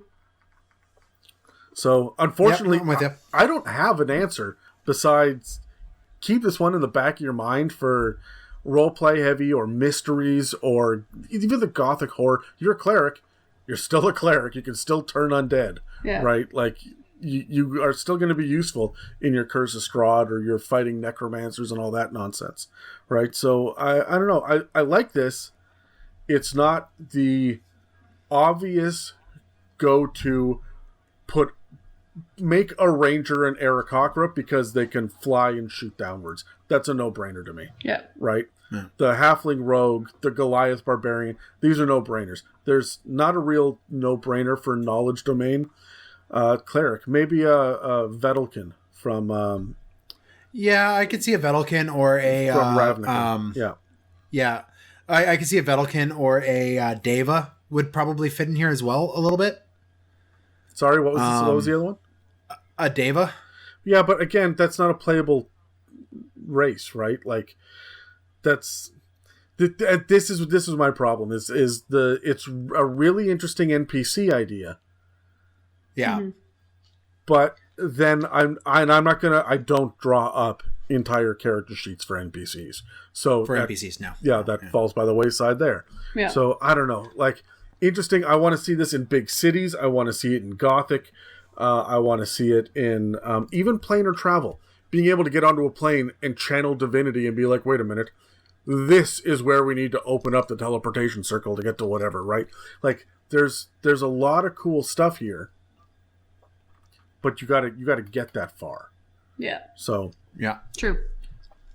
Okay, so for me, what I've got is I'm kind of with you, Adam, but in a slightly different way, where I couldn't make a decision on which character arc I kind of wanted to build for Tempest Cleric, because I have seen a Tempest Cleric play very well at the table, and I will shout out to Brad, who's been on the podcast, and his cleric that he has ran.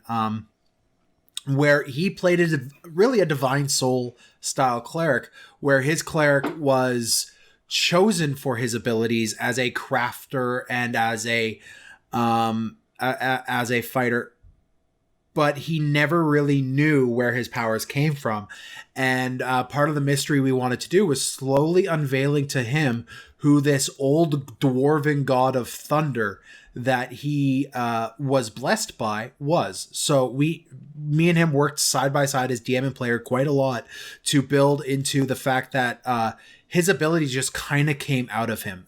He approached every fight like he would a fighter. He would charge in and he would attack. And then if he wanted to do something weird, like cast a spell, or he chose a lot of self-buffing spells as well, just to kind of stay thematic with it.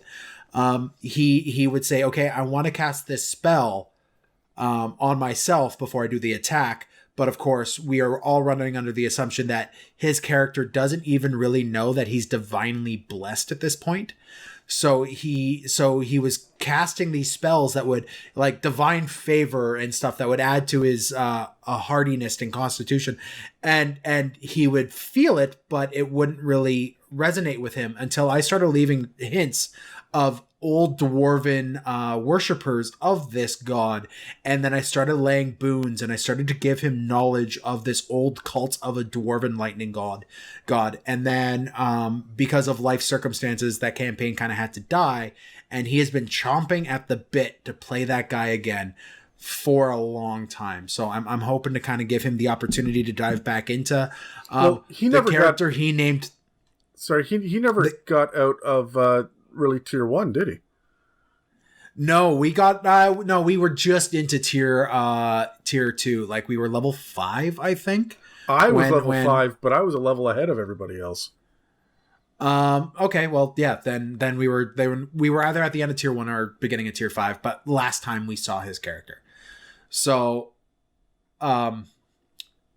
it's a really interesting way, and I think with a Tempest Cleric, it's one of the easiest ones you could do, that divine soul, blessed by the god, chosen by the god through no work of your own type of cleric.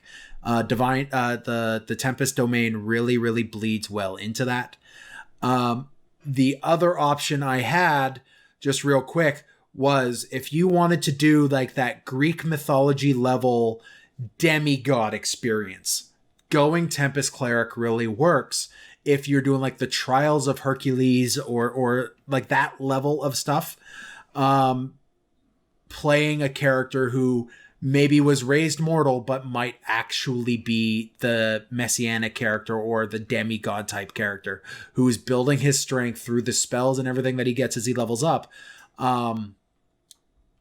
to be the demigod of lore, to be that hero of legend. This is the guy taking the folk hero background, right? Everyone knows who this hammer swinging lightning lord is, who seems blessed by a god, or at least at the very least is himself powered or the offspring of some sort of lightning god. And if you look into the details of the god Cord, who is a popular D&D god, it works really well into this, with him throwing the trials and the challenges and constantly trying to challenge themselves physically to succeed in either in battle or other competitions.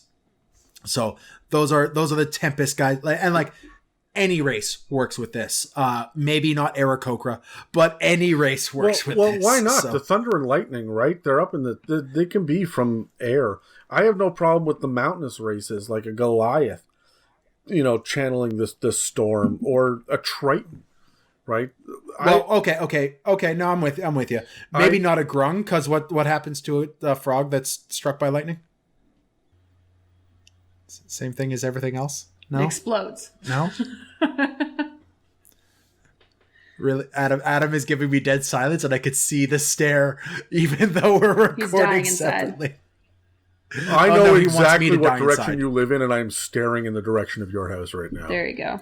Okay, Megan, what you got All for right, us? so buckle up, guys. Bear with me here. So Hold on. Wait. Okay, buckled. Good, excellent. All right, so let's talk about cults. So this is my idea here, because we've been talking about clerics for quite some time about how they should have a connection to their deity and that's where their powers come from. But if you think about keepsakes and objects, what's saying that the power just doesn't come from that object? So this is the backstory I've created for this weird character. So think of like a Robin Hood trickster who did at one point worship some kind of a trickster god, but was playing for the good side, robbing from the rich, giving to the poor, the whole 9 yards. He was given an object to imbue his power. Let's just say, for the sake of ease, a crystal of some kind. He has been this band of other characters that are starting to worship him as a false god. So merry men. The merry men, but they're worshiping this guy as opposed to the actual god because he has the powers with this crystal. So, and then what happens is there's a revolt, and this group of merry men are like, we don't want to worship you anymore. We want to go on our own way. We're tired of fighting and following your cause because it makes no sense. They have to go back to their wives because they're married men. Exactly. Yeah. There you go. So they break this crystal. They kill this guy. They break the crystal into 1,000,000 pieces, and each of them take a piece of said crystal along with them. So now they have these powers of this god that they don't even know exists.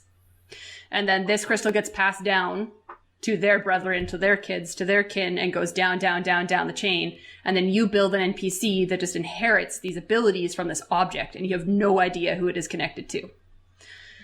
And so now you have all these abilities that are very trickster based. So you are raised to be like a rogue style character living in this world, but you have no idea where your powers come from or who your god is, which we've played on that story before. But you were literally just have this object. And if you lose this object, that's the end of it. And then you as the DM can kind of choose who the god is and at what point they enter their lives, right? Kind of similar to what you did with Brad, right?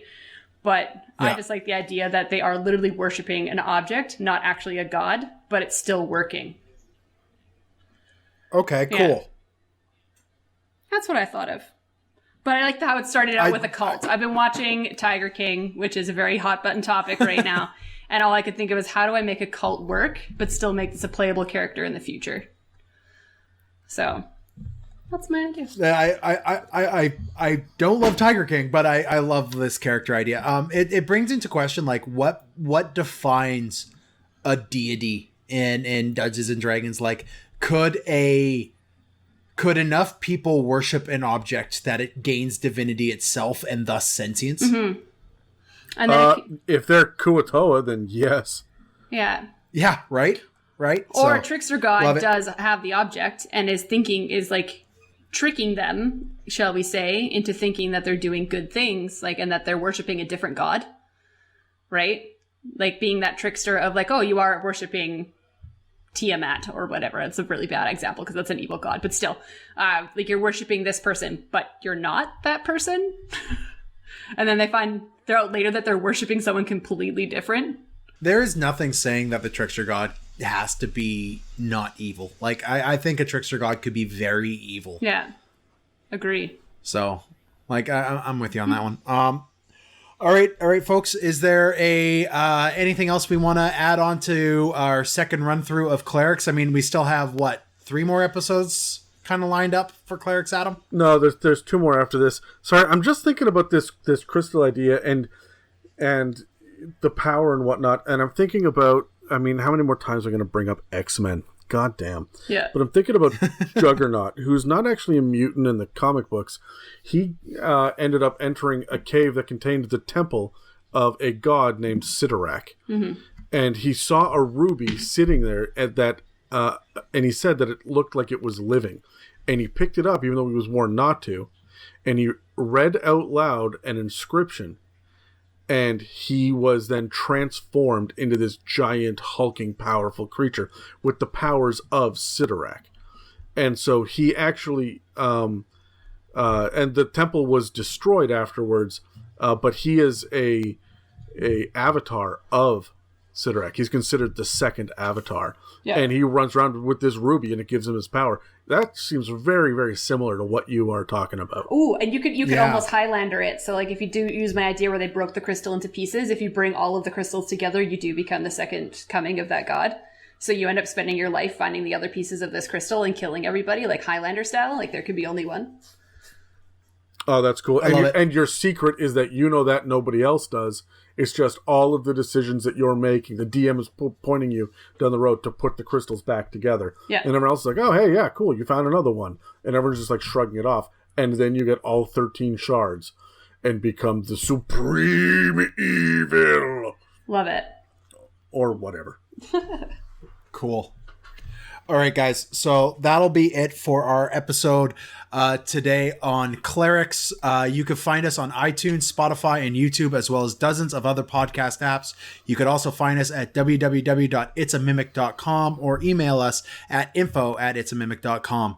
Thanks for listening to the It's a Mimic podcast, and make sure to check us out next week when we're covering constructs. Okay, bye. You've reached the end of another episode of the It's a Mimic podcast. Connect with us at itsamimic.com. Don't forget to subscribe and hit those share buttons. Thanks for listening, and see you next week.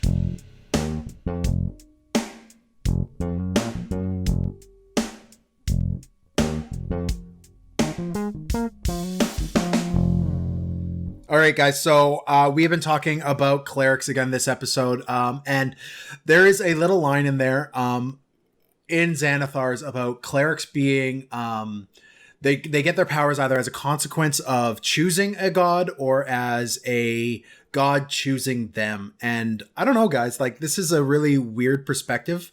What do you guys think about this as a option for your clerics instead of being instead of choosing divine, they are divinely chosen? So let's grab our dice and roll, and we'll have a little talk about it. Okay. All right. Okay. So let's roll dice. I got a 14. I got a 15. Yes, I'm going first. I don't know what the question was. What? Oh, what are your emotions toward divinely inspired people? Like choosing your god or your god choosing you? Both. Frankly, it should be a certain amount of both. If a divine power chooses you and you don't want it, that screams warlock to me. If you choose your deity, and they don't choose you back, then what you have there is a NPC priest. A cleric is someone that has chosen their god, and the god has chosen them as a conduit for their powers, because it's got to be a two-way street on this one. You and your god are working together towards a common goal.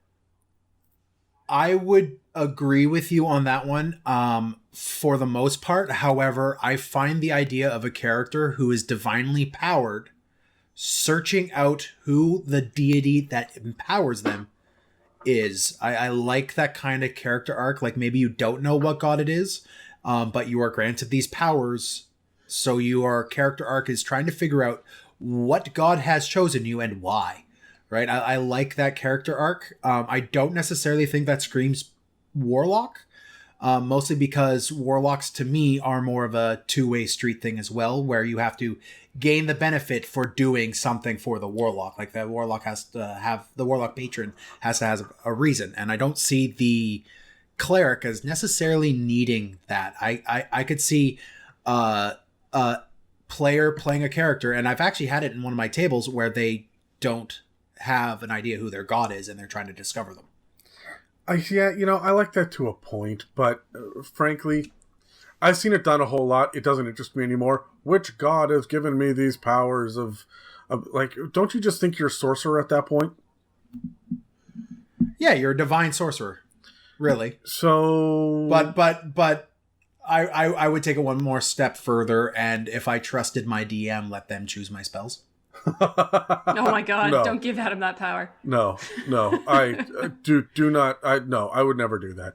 I understand why you say that, Dan. I think it makes a lot of sense, but I would be very, very, very frustrated as a player to sit down and say, "Oh, my only offensive spell is Cone of Cold because thematically I've got an ice god." Fuck that noise. See, you did this to me with my warlock. You gave me my list of spells that I got as a warlock. I gave you a list of options and let you choose from them. Yeah. It's very different than me selecting your spells.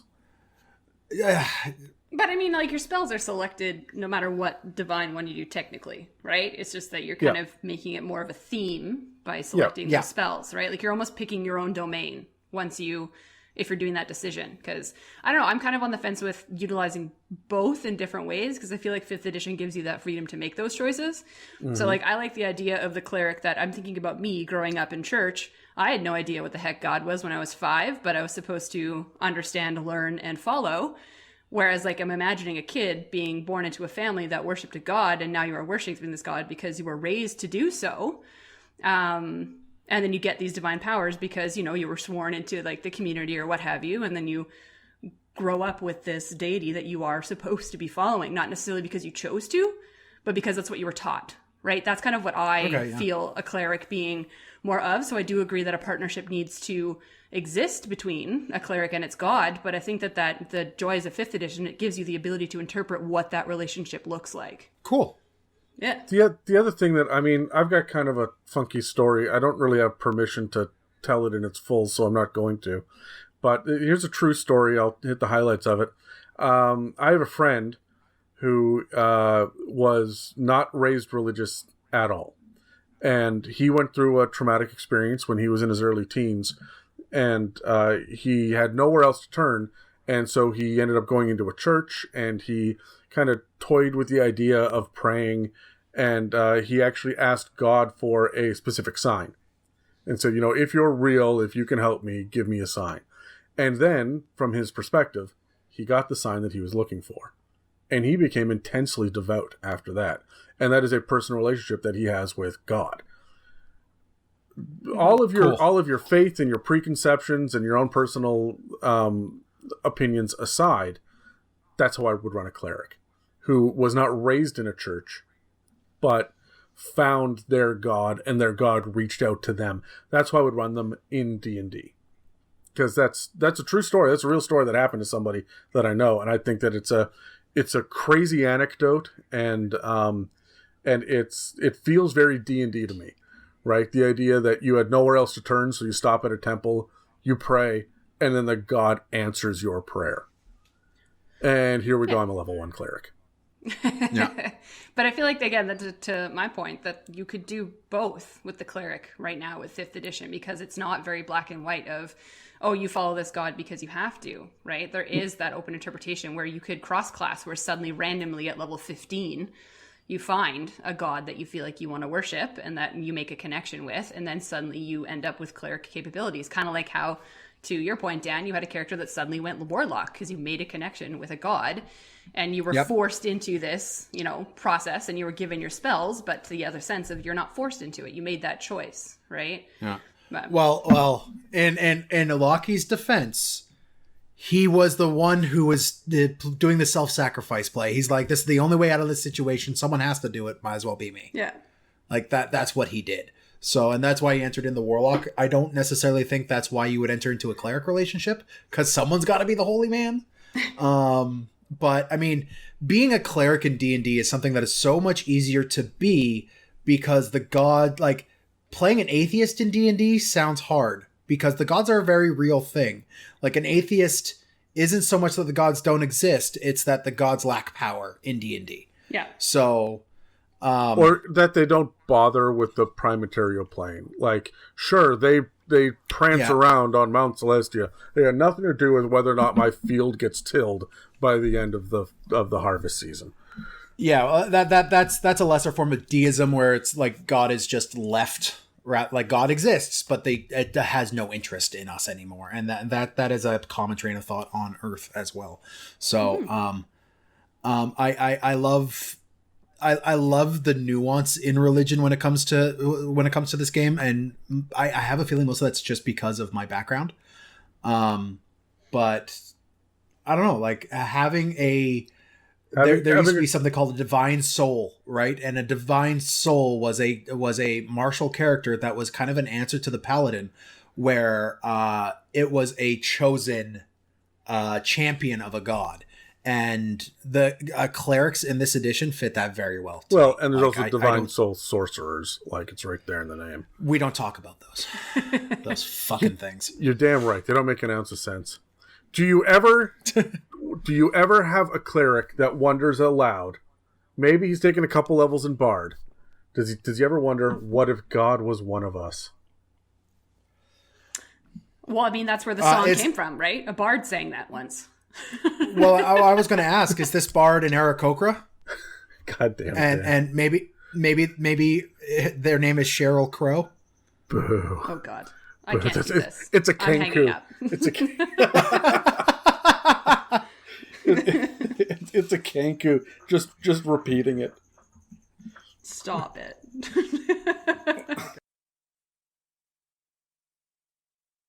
Thank you for listening to an It's a Mimic production. Okay, you're done. Get it.